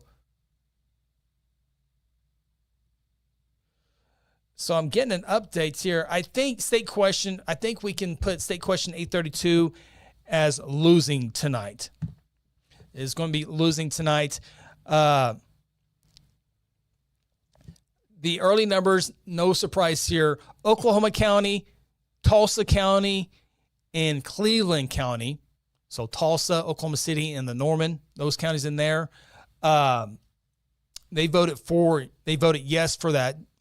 I think those counties won that one. But other than that, all the other counties outside, except for maybe 3, Payne County was kind of in the middle, but complete no's across the state, except for those few counties on there. So am getting that update there as well. See, not everybody agrees with some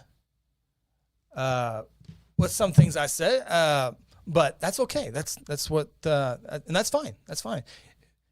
Be scary if you agreed with everything I said. But that's just, I was talking, I don't want to say who it was, but it's someone that I know of that different opinion. And that is all right. We're going to get along for the most part. Okie dokie. So, Lieutenant Governor. Yeah. Ooh. See, I got right now T.W. Shannon, Lieutenant Governor, 53% of the vote. Again, 6 people, and that's pretty good still. And still got a few more precincts to go, but I think T.W. Shannon's going to get it done tonight. Got to be honest with you, T.W. is sharp. He is really, really sharp. I love listening to him talk. He is a very good public speaker, really good public speaker. Attorney General's office, again, it was ugly. Negative campaigning, a lot of AI ads out there, but John Echols, who served 12 years in the state legislature, remember Gentner Drummond is right now the Attorney General, who's running for governor, so this is an open seat. John Echols right now, 55% of the vote. He has about 29,000 more votes than Jeff Starling. All right, let me go back to see if we have a winner in District 20 or in 31. District 20, we have a update here. Not much movement, but we do have 53% or 53 of the precincts reporting in this one. And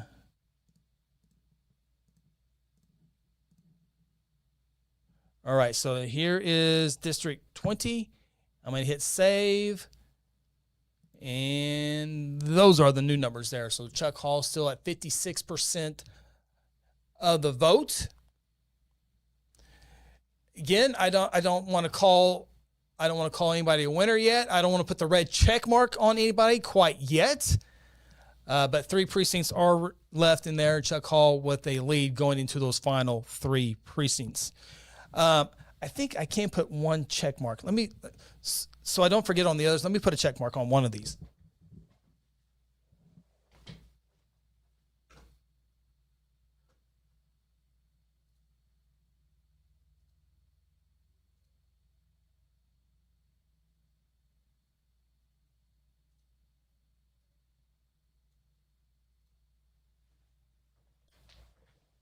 Okay.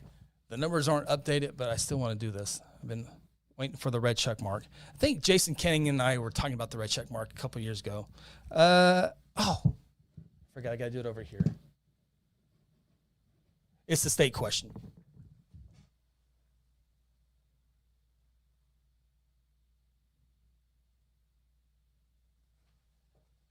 There it is. I feel comfortable with the check mark on that one. State question, minimum raise will not go into effect. Increase will not go into effect. And I think that was no surprise there. No surprise there. Okay, let's go back to Senate District 28. That's the Grant Green. And this might not be a big deal to the folks in Logan County. It is. But this is a really big race for the Senate, inside the Senate, the Republicans versus Republicans, Freedom Caucus versus governing leadership. That will be a big, because it will determine who's the Speaker Pro Tem. I'm not going to get too far in the weeds. I don't want to bore everybody. All right. 40 of the 46 are in. So this is the one we're talking about. Let me put these numbers in here real quick. Looks like we got, no, not much. Not much has changed. Let's get these in here for you. 5, 1, 6, 7.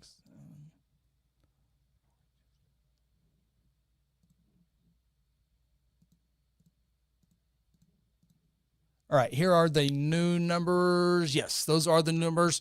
6 precincts still out there remaining, but Grant Green, who would be you would say leadership side of things, has the little under 52% of the vote at this moment in time, with 6 precincts left to go in that one. All right, no new numbers on Senate District 20 and no new numbers on District 31. Let's update our other precincts for District 32, 33, and 38. All these are Logan County. 38's a big one. 32 is a big one. 33, Guthrie to the Kansas line is pretty big as well. So let's get these numbers in here real quick. We haven't touched much on them. Let's go with District 32, which is this one right here. We're going to have a pretty big, so there's 20. So I lied. We're going to get another check mark here pretty soon for this guy here. No surprise in this one, but I do want to update the numbers. To be honest with you, I had not heard of Jack Vaughn going into this. Oops. But those are the numbers for him. We can put a check mark on Jim Shaw. Won't do that right this second, but we will put a check mark for Jim Shaw as he wins his second election. This one a little bit easier for him. Let's go to Senate District number 33. These are going to be the new numbers coming in here in just a second. We have 17 of the 18, and we could put another check mark on this one here. By the way, that Jim Shaw victory is a victory for Freedom Caucus. Molly Jenkins, she's going to get a check mark as well. That's another victory for Freedom Caucus. Zero lobbyist money is their biggest thing they like to let everybody know. 2953, 2290. Save. Those are the new numbers there for Molly Jenkins. Only one precinct out there. Certainly we can put a red check mark on Molly Jenkins. She will win her second term. A little bit easier time after defeating John Talley a couple of years ago, who was the incumbent over. So Molly lives over in the Coyle area. All right. House District 38. Okay, boy, see if I got this. See if I'm anywhere in the neighborhood of this one here. So big update here. In fact, we haven't updated this in a long time. I think we've only done it one time. So 42 of these precincts are in. Let's see if I got close to this here. There's 6 candidates in this, but my graphic only allowed me 3 of them. So let's see here.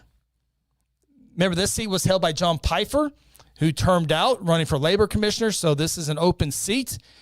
And let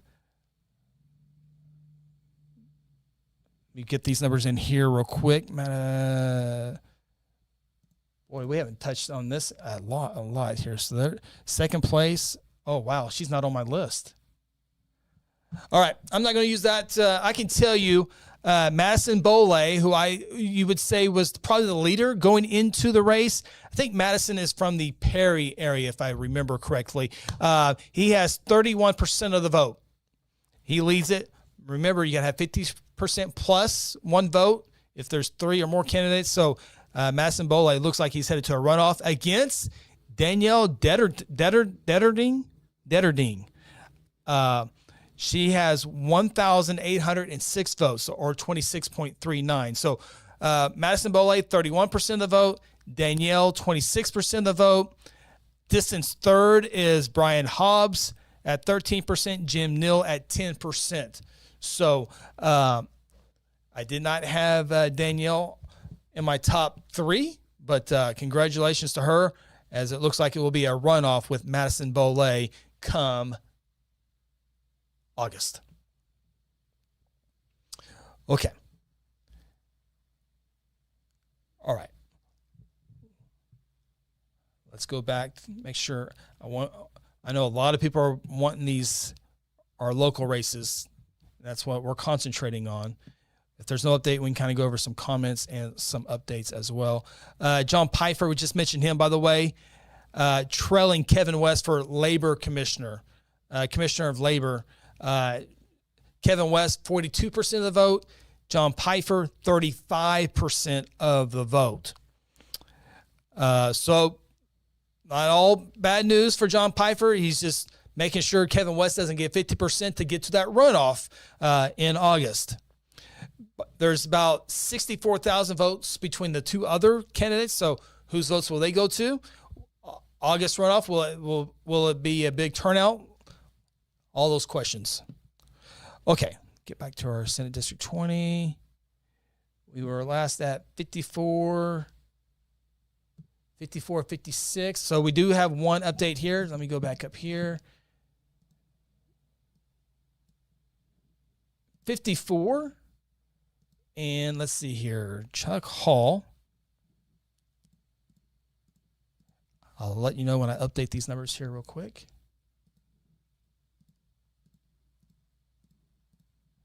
Make sure I got that right. Here are the new numbers.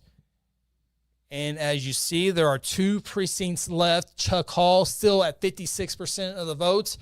As I mentioned, I don't ever want to say, hey, Guthrie News Page says Chuck Hall's won it, and then something crazy happens. So not going that far, but 2 precincts left. It's looking good for Chuck Hall, looking good for Colin Duell tonight. We're not calling anything. We're going to wait those numbers be confirmed. So, all right. So make sure 31 doesn't change here. Oh, we do have a small update for District 31.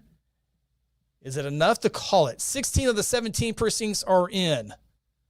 Let's see here. I think we can call it. As soon as I say that, I'll tell you why. So here are the new numbers for District 31. 1 precinct left. Colin Duell, 57% of the vote right now. I would say yes, it's a win for Colin Duell, simply because I don't know if there's a precinct that will have 7,000 more votes come in, and all 7,000 would have to go Carmen Greider's way, plus a little bit more. So I can almost say with certain Colin Duell has been elected to a 3rd term in the State House of Representatives. We'll see. Wouldn't you know, Colin would never let me hear the end of that if there was a poll of 8,000 people and 7,000 voted for Carmen. All right, let's get some of the updates here real quick. Dana, she's still on this governor thing here. I don't think anyone should ever hold office of authority, no matter what it is. Call me old-fashioned. Dana, I think that's old-fashioned. I think that we've had some very good ladies in the House and the Senate. So, does the election night tell you which precincts we are still waiting?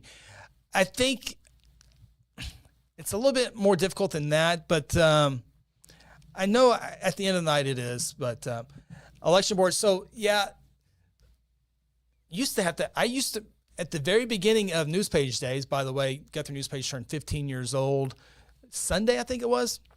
But when I first started, I used to hang out at the election board until technology updated. So likely in the election board, people are pretty happy too, because there used to be like 7 or 8 people just hanging out, looking at everybody, looking for numbers. But thank goodness for new technology. Gary Good. Appreciate seeing Gary. Gary does a lot of great things for Guthrie in Oklahoma. Thank you for the nice words. Thank you, Nikki Boss. Also very nice words. Thank you, Nikki, the boss. Randy Shea, how's Education Super going? Well, let's look at that here real quick as we wait for those numbers to come in. Hit this button and check on Governor real quick. Oh, almost a dead heat between Gintner and Mike Mazie now. Let's see how many vote difference there. Less than 1,000 votes. Both have 25%. So almost certain with about 300 precincts still reporting out there that Drummond and Mazie are going to advance to the runoff. Jake Merritt, 50,000 votes, though. So Drummond, 84,000 votes. Mike Mazie, 83,000 votes. Jake Merritt, 50,000 votes. Again, I think a lot of those votes of Jake Merrick would go to Mike Mazie. We'll see. I'm almost trying to talk myself out of it, but I think a good part of Merrick's votes would go to Mike Mazie. But, okay, got sidetracked. Let's go. T.W. Shannon still at 53.5%, so good news for him. John Eccles, 55% for him. Looking good for him. Looking really good for Cindy Bird at 61%. Superintendent, updated numbers here. Robert Franklin continues to lead. He has 22% of the vote. I got to tell you, 2, 4, 6, 7. There are 7 candidates out there, but Franklin, I thought he'd have a little bit more of the vote tonight, but he does have 22% of the vote. James Taylor, just under 20% of the vote right now. And I could probably update these here in a little bit, but I want to make sure we don't miss out on 20 and 31. I'm going to get those. Adam Pugh, really the only other name, John Cox. John Cox, I think he's ran for state superintendent like 27 times. He's at 16%, 18% of the vote.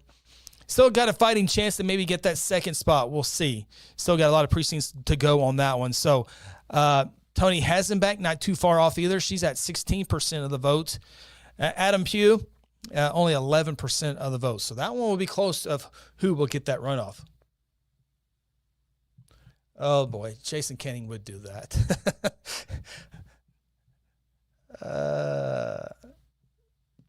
Randy Lachey says Jake's votes will go to Mazie. Yeah, I tend to think that as well.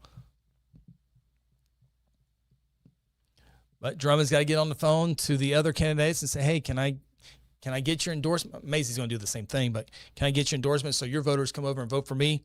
That's what they'll be doing until the end of August. And we'll have more debates as well. I can tell you, the last 2 debates that Gintner Drummond participated in, I think there's been 6 of them, but I think he won the last 2 debates. I think he did a really good showing in his last 2 debates, and I think the numbers back that up as well. Mike Mazie, big endorsement by President Donald Trump. So, all right, district. Okay, we do have a small update. Jason Canning, get ready to write this one down, see what time it is here, because I think I'm getting ready to do it here. Senate District number 20. Turn the playlist off. Okay, so the new numbers.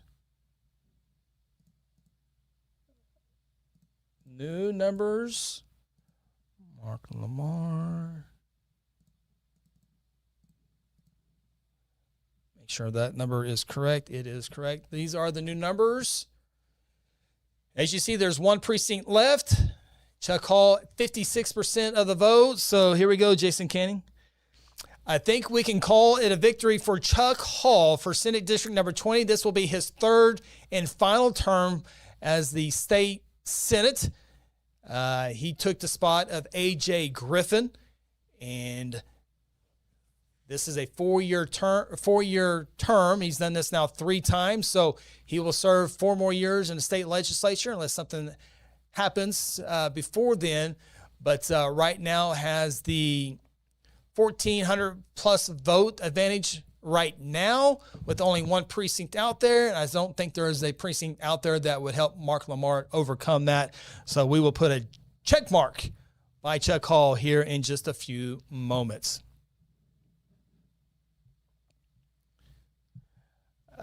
Jason Canning brings up another one. Yeah, I got sidetracked, but talking about state superintendent, yes. Yes, a little surprised. Where's it at? Talking about the state superintendent, James Taylor, 19% of the vote right now, which right now, if it ended right now, he's in a runoff with Robert Franklin. I think I saw Charlie Meadows endorse James Taylor. And I watched the one debate, really didn't know a whole lot about any of them. John Cox, just simply because he's run all the time. But I thought Franklin had a really good debate. Taylor had a really good debate as well. So we'll see what they do head to head if these numbers stay true. Jason Canning, you're so brave. Yes, thank you. I went out on that limb. Randy Slay said, I voted for Taylor.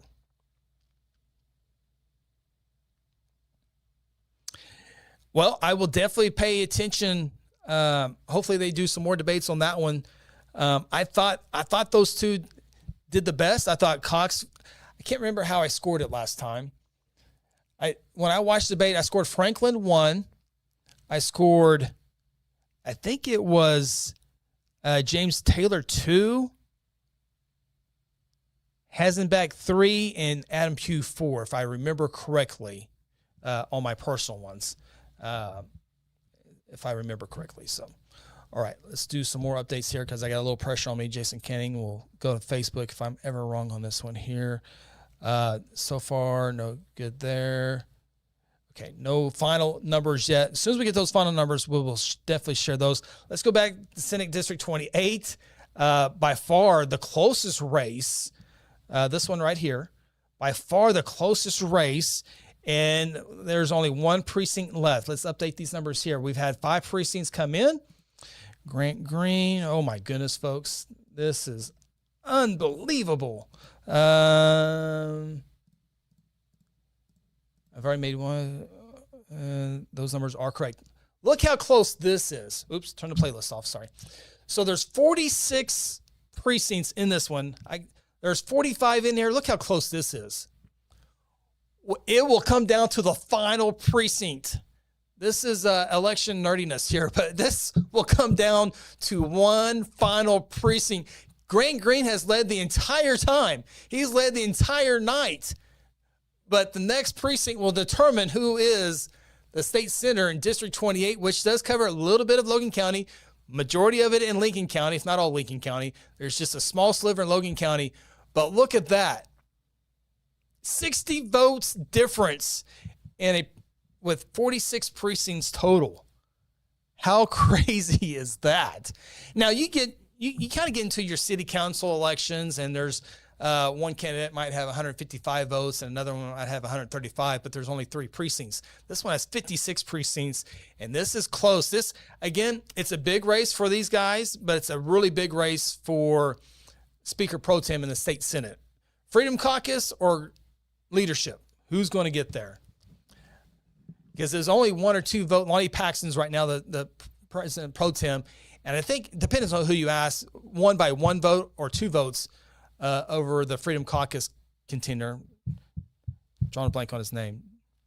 But there's some other closest. This Grant Green. There's some other races out there similar across the state as well that will determine that as well. So we'll see. That's good stuff right there. All right.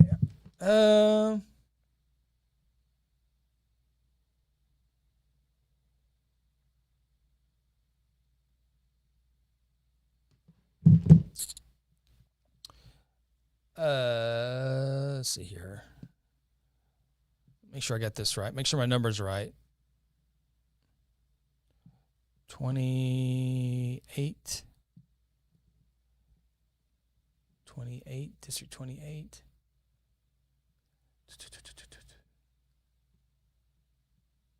5,700. Yeah. Yeah. Okay. Double checking. Looks like it's right. All right.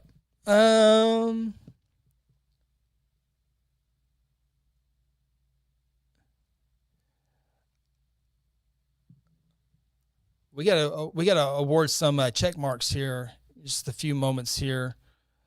I think let's put this one to rest here. District 32. This one has gone final. Jim Shaw definitely gets the check mark. Jim Shaw led the entire night. This was I wouldn't call anything an easy win, but this was definitely an easy win for Jim Shaw over his opponent, Jack Vaughn. Those are the final numbers there. I will go over here and put a check mark.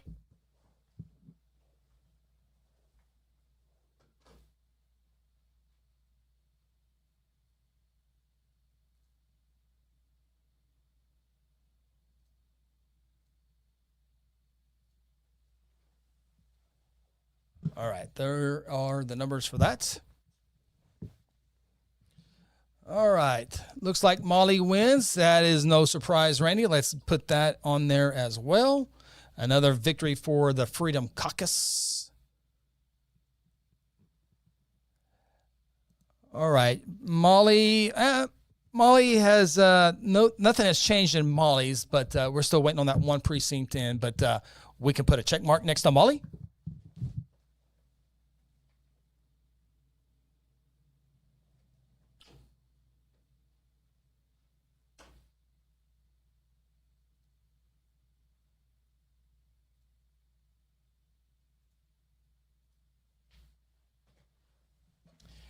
There you see the check mark with Molly.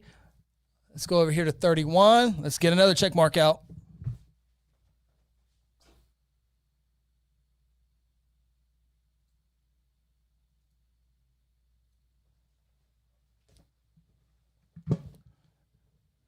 We are going with the check mark for Colin Duell.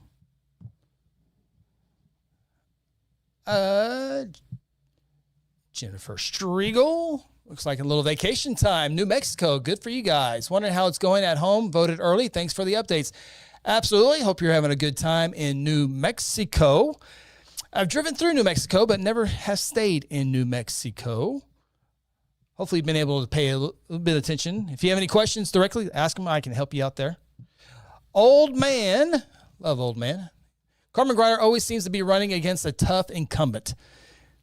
Yeah, she ran against Colin. This is the second time she's run against Colin. Colin has won both of those now. She also ran against Gary Mize, lost that one there. So that's her third time. She had filed early paperwork on for Senate District 20 with Chuck Hall, but moved that back to District 31. Not sure if that was I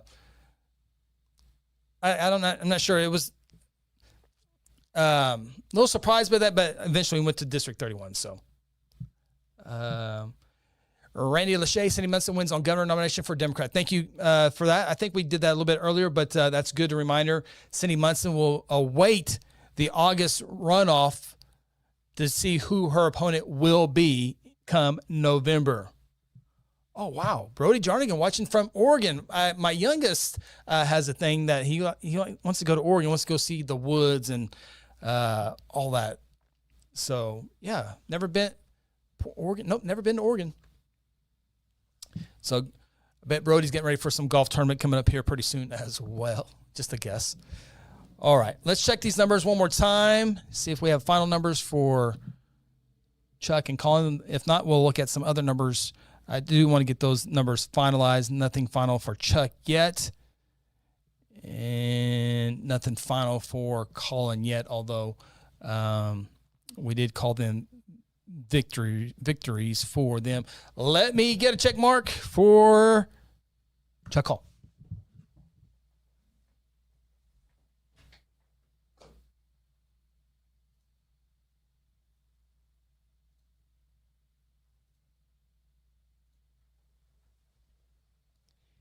if anybody were to come back after not having a check mark and come back and win, that would be, ugh. I can only imagine social media if that ever happened. Lauren says, congratulations, Lauren Stricker. I'm seeing the numbers, but I'm also seeing some other stuff as well that helped me make this here. Let's see here. We got an email from Jeff Starling. Tonight didn't end the way we hoped. So it is a victory for, so Jeff Starling has, what do you call that? Starts with a C. Conceded. Jeff Starling says his opponent has won. Help me out, folks. When you, so close. Help me out. Concede defeat. Maybe that's it. It doesn't sound right though. So he wins it there.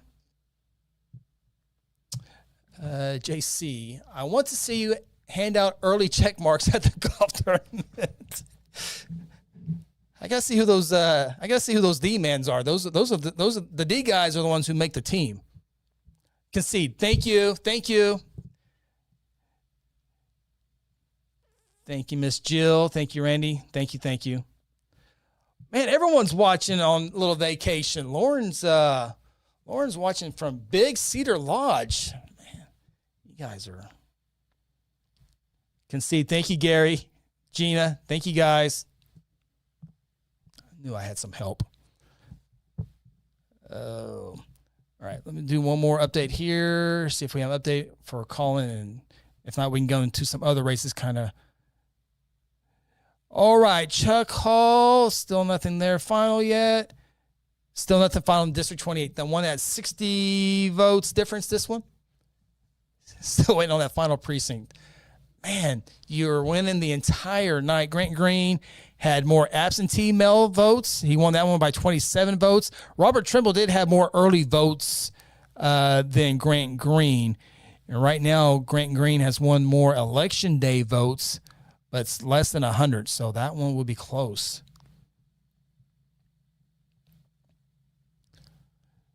Gary Good says, congrats, Colin. And Leslie says, watching but not on vacation. Hey, that counts too. We'll both hang out in the county.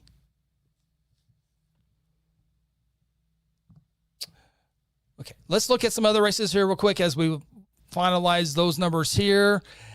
Still looks like Gentner Drummond and Mike Mazie heading to a runoff come August. Lieutenant Governor T.W. Shannon at 53% of the vote. 6 men in that race. And he's going to get 50%. I thought he'd get over 50%. That looks like that's going to be true. Still, maybe 201 precincts still out there. So still anything can happen.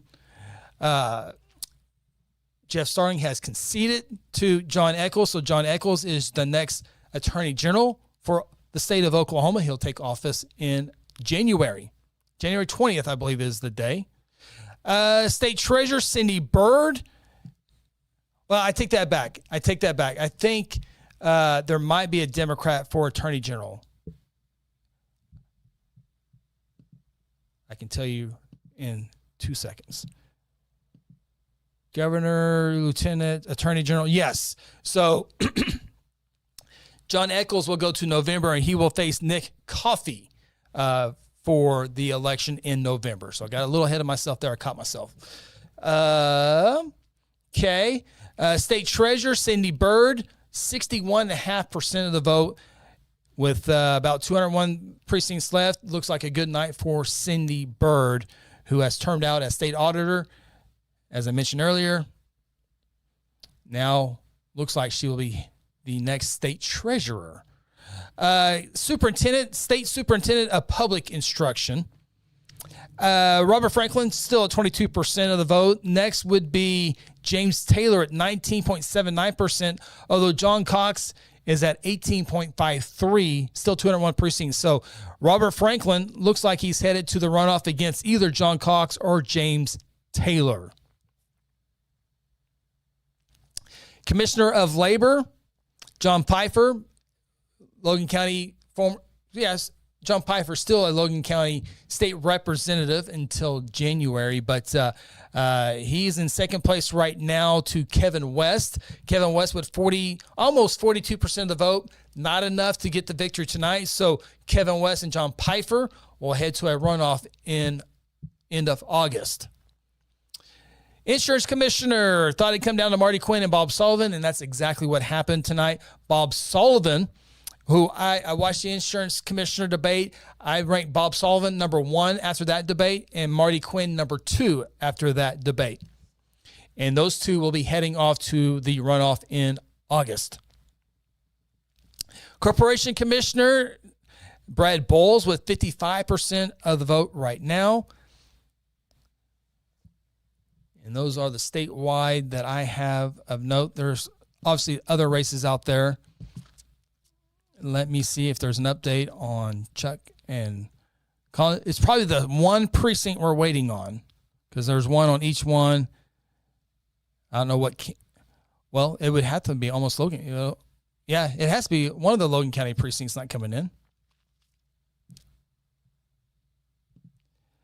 Martha, good question. How many candidates will be on the runoff for governor? 2. If there's 3 or more candidates in tonight's election, if no one gets 50% of the vote plus 1 vote, which would be the majority, if they don't get that 50%, then the top 2% will go to the August runoff. Obviously, if there's 2 people running tonight, whoever gets the majority wins it. So 2 will be on the ballot in August for that runoff. And I want to say that will be, let me get the date here for you guys. Not that you won't have 80,000 mailers and 20,000 text messages and 40,000 TV commercials to let you know, but maybe you want to put this in your calendar. It will be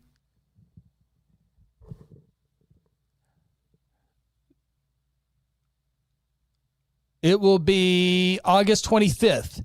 You got to have your absentee ballot deadline by August 10th. Early voting will be August 20, 21, and 22. And the runoff will be August 25th. Those are your dates come August. And if you want to go a little bit further, the general election in November will be November 3rd. November 3rd.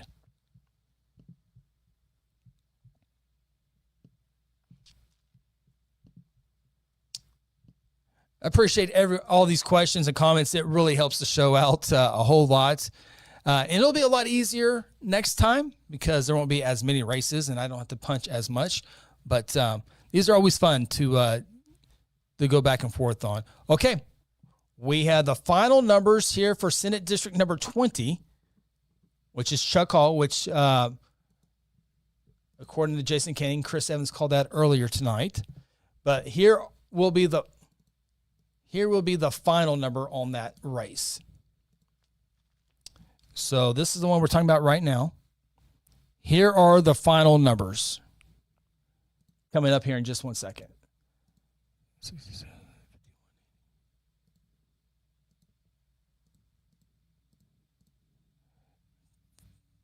Yes. And there they are. Chuck Hall gets 56% of the vote for his third and final term in the state Senate. And he'll win this race. 1,500 plus votes in this one. So congratulations to Chuck Hall.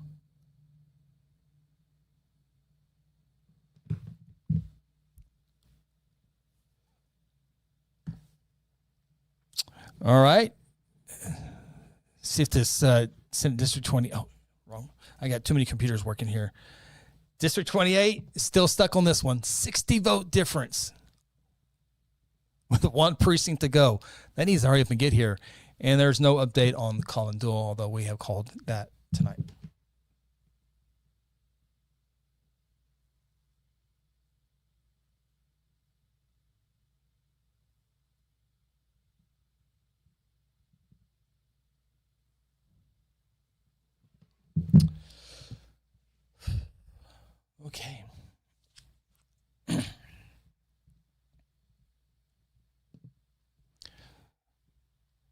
Okay, we've talked about governor, lieutenant governor. Get some of these big races, federal, state. Here we go.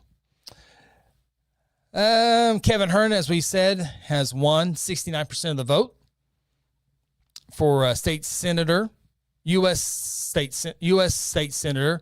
That was vacant by Mark Wayne Mullen.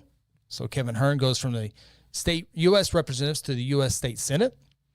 District 1, not much has changed except for Mark Tedford's lead has increased over Jackson Lawmeyer. If you want some good, I don't know, gossip is the right word, but some intriguing reading, just Google Jackson Lawmeyer. He's had a couple rough 48, 72 hours. But with that being said, Jackson Lawmeyer, endorsed by President Trump, will finish second tonight. We think he's 5 percentage points off from Mark Tedford, but those two are headed to a runoff regardless of what happens. I don't think anybody can get within striking distance of those two, so they're headed off.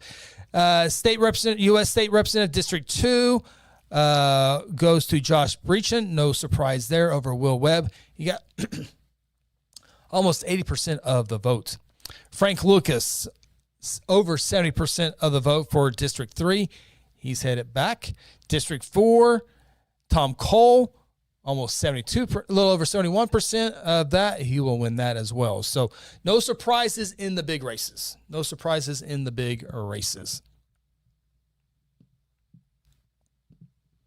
Wow, time flies. It's 9:20. All right. I'd like to have some final numbers for leaving here, but we do have final numbers for Chuck Hall's group. Still waiting.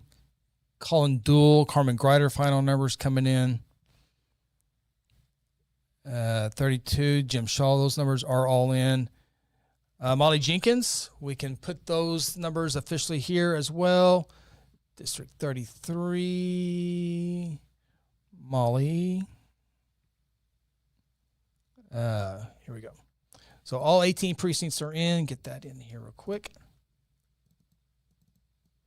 Molly is also one of those mentioned.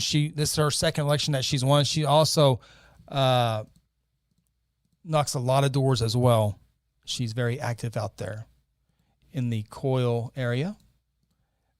Her area here in Logan County is I-35 to the east. That's her area. Or I should say District 33's area, the people's area. 2312, 2975. Okay, here are the final numbers for Molly. We put a check mark by her earlier. She has the victory there officially. District 38 will be heading to a runoff. District 38 was held by John Pfeiffer. He has termed out. This is basically North Guthrie to the Kansas state line is that district out there. But it looks like it will be Madison Boley and Danielle Detterding headed to a runoff. Michael Norman, Brian Hobbs have not even picked up 1,000 votes yet. Neither has Jim Neal. So a pretty sounding victory for Madison Boley and Danielle Detterding in that one.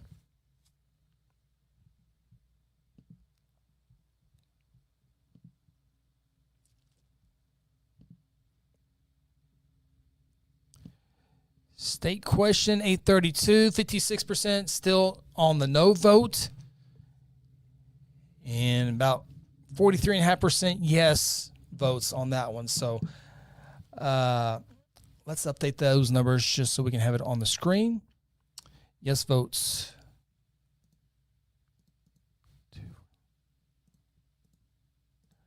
And then the no votes. And if you're registered independent, you know this, but the independents, that's the only thing they could vote on today is the state question. 5642. All right. Save. Again, I think these numbers are going to be off, but look at the percentage points.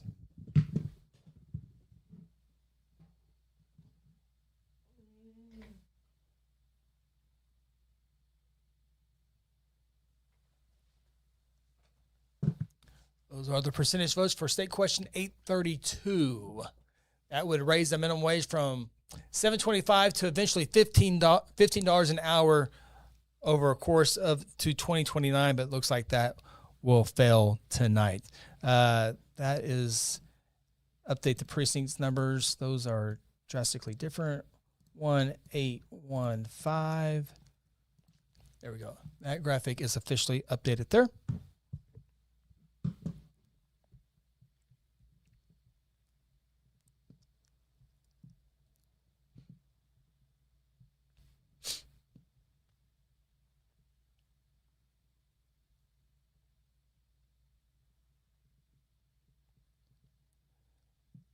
Okay. Let me make a phone call to see if the numbers are in. We're just not seeing them yet. Contacts. So I'm going to mute for just 1 second. I just like everybody to see these final numbers here.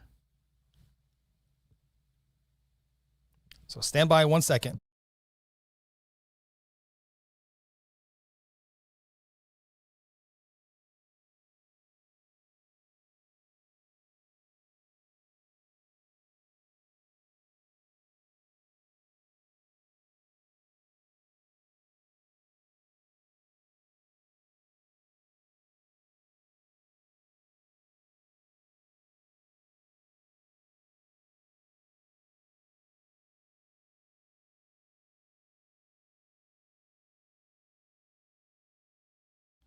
Okay, we are going to have some final numbers. It's just not showing so.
Okay. Well, I got the Logan County numbers for District 31, but I think there's one or a couple of precincts in Oklahoma County. But I can tell you, Colin Duell won Logan County, 2,802 votes to Carmen Grider's 2,092. I'm still numbered out right now. 2802 minus 2092. So Colin Duell won his district in Logan County by 710 votes. 710 votes in Logan County. Again, there's a little bit of a few precincts in Oklahoma County, and I'm not sure if that's a Logan County number or Oklahoma County number left on there. So, but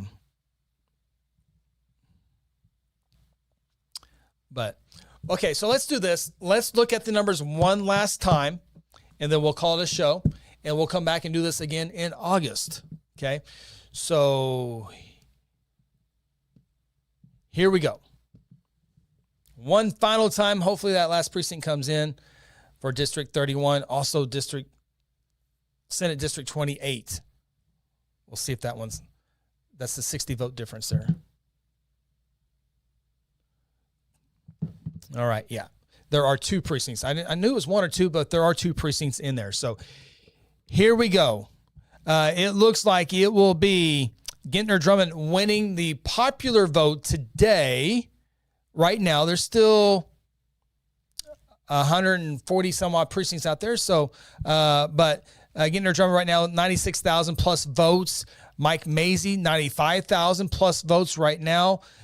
Jake Merrick finishing 4th. Chip Kidding finishes 3rd. Chip Kidding, 68,000 votes. Those 68,000 votes, if everyone comes back and does it in August, hopefully everyone does return back. There's 68,000 votes that could go to somebody. Jake Merritt's 54,000 votes that can go to somebody. Charles McCall's 45,000 votes that can go to somebody. But Gintner Drummond and Mike Mazie certainly looks like they're headed to that November runoff. Lieutenant Governor T.W. Shannon, as expected, over 50% right now, 53%. Certainly think he will get through the Republican side of things tonight. Jeff Starling has conceded to John Eccles for Attorney General. So John Eccles, 12 years in the state legislature, floor majority leader, is headed to Attorney General's. Is headed to November against the Democrat. State Treasurer Cindy Byrd, a convincing victory right now, 62% right now. Certainly think she's headed on in the primary as well. State Superintendent, again, a crowd of 7 certainly thought that this would head to a runoff in August. That's definitely going to happen. Thought Robert Franklin would definitely be one of the 2. Who was going to be the other one? Right now, it looks like it will be James Taylor, although John Cox still within striking distance to try and get there. James Taylor, 68,300 plus votes. John Cox, 64,000. So, about a 4,000 vote difference with about 141 precincts left to go. John Pfeiffer, termed out as District 38 here in Logan County, all the way up to the Kansas line. He's going to go to a runoff with Kevin West. Kevin West right now with nearly 42% of the vote. John Pfeiffer with 35% of the vote. So they will move on to November. Bob Sullivan and Marty Quinn will go to August for the insurance commissioner's race. They got a good part of the votes there. Bob Sullivan, 126,000. Marty Quinn, 93,000. But there's about 120,000 voters that did not vote for either one of them. So that will definitely be something to watch for as well. Corporation Commissioner Brad Bowles, 55% over Justin Hornback. United States State Senator Kevin Hearn, we declared that one earlier, got almost 70% of the vote right now. District 1 for state representative, it looks like indeed it will be Mark Tedford winning tonight, and also coming in second place will be Jackson Lawmeyer. They will head to an August runoff, and it's going to be a very important stretch of time for Jackson Lawmeyer to convince people otherwise for the news that have come out over the last 2 or 3 days. Still plenty of time to do that. President Trump endorsed Jackson Lawmeyer. We'll see how that goes. Heard today that President Trump still was backing Jackson Lawmeyer, but we'll see how that works out. President Trump also endorsed Mike Mazie, currently running second place right now, endorsed T.W. Shannon, who is winning his tonight. So, talked about that earlier. Frank Lucas, 70% of the vote going back. Tom Cole, 71% of the vote going back. And then we get into our local races here. Check out Senate District 20. Those numbers are final. District 28, we're still waiting on that one precinct to come in. As you see, 60 votes only separating the two. And then we'll fast forward to our House district races one final time here in Logan County. They stretch out a little ways outside of Logan County as well, but primarily here in Logan County. And let's pull up the numbers. Colin Dool, 57% of the vote for his third term. Congratulations to the Dool family. Again, a lot of door knocking in this one here between both. But Colin gets the third term. Remember, you can start 12, so Colin would be halfway through with tonight's victory. Congratulations to Colin Duell and his family. Carmen Greider gets 42% of the votes. House District 32, Jim Shaw, no surprise here, gets 65%. That's a supermajority vote for those out there.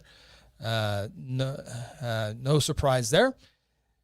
District 33, Molly Jenkins gets the victory tonight as well. Not a whole lot of surprise. The only thing I would say is I'm surprised Molly didn't get more votes in this one here, but Molly Jenkins wins it with 56% of the vote. House District 38, I even hate to put this graphic up here because this is the one graphic I swung and missed on. I had Madison Boley. I knew he'd be up there near the top, and he does have don't even look at those numbers. They're not even. I was so mad that I made this graphic the way I did. It was just a guessing game with 6 candidates in this race, but Madison Boley. Take it off the camera. I can't even look at it. Madison Boley, 31.5% of the votes. And we'll head to a runoff with Danielle Detterding. To be honest with you, I had not heard of Danielle Detterding until today. But congratulations to her. I guarantee you a lot of people will be looking her up and looking at her as well. So congratulations to her. Brian Hobbs, Michael Norman, Suzanne Callahan, and Jim Neal right now not even getting 1,000 votes in any of their races. So congratulations to Madison Boley and Danielle Detterding. And I think those are all the races. Unless you guys have anything else. Stephanie says, thank you, Chris. Yes, thank you, Stephanie. And Randy Lachey, always a constant here on these shows. Appreciate Randy watching tonight. Has been fun. Thanks for your time, Chris. Maybe I will volunteer to assist next time. It's a little bit of work. It will be a little bit easier next time. And he lets us know Danielle ain't bad. Okay, good to know. Obviously, she had a great showing tonight. I had heard of Madison Boley, and I knew he would be a strong contender tonight, and he does get the majority of the votes. So, and then Randy, Randy's on Facebook, but Hard Knack Farms is on YouTube, and they say, "Hey, Randy," so I'm making sure you guys communicate there, and say one last goodbye to Dana as well. All right, that will do it here. Big thank you to everybody for all your comments and everything through here. It really helps out, and hopefully I didn't ramble on and go on too long. I don't know what to do with these. Maybe we'll keep these here for the Open Mic podcast, which is tomorrow.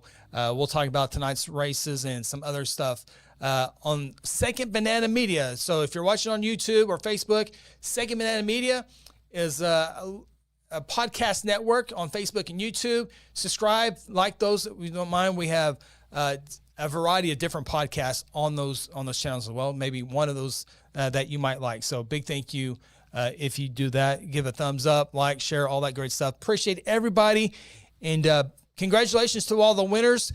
Congratulations to all the candidates who are willing to put their name out there, spend time, spend money, spend resources. It takes a lot of guts to put your name on the ballot and then go out there. And sometimes elections are not fun. The election process are not fun. Knocking doors are not fun. Spending money is not fun.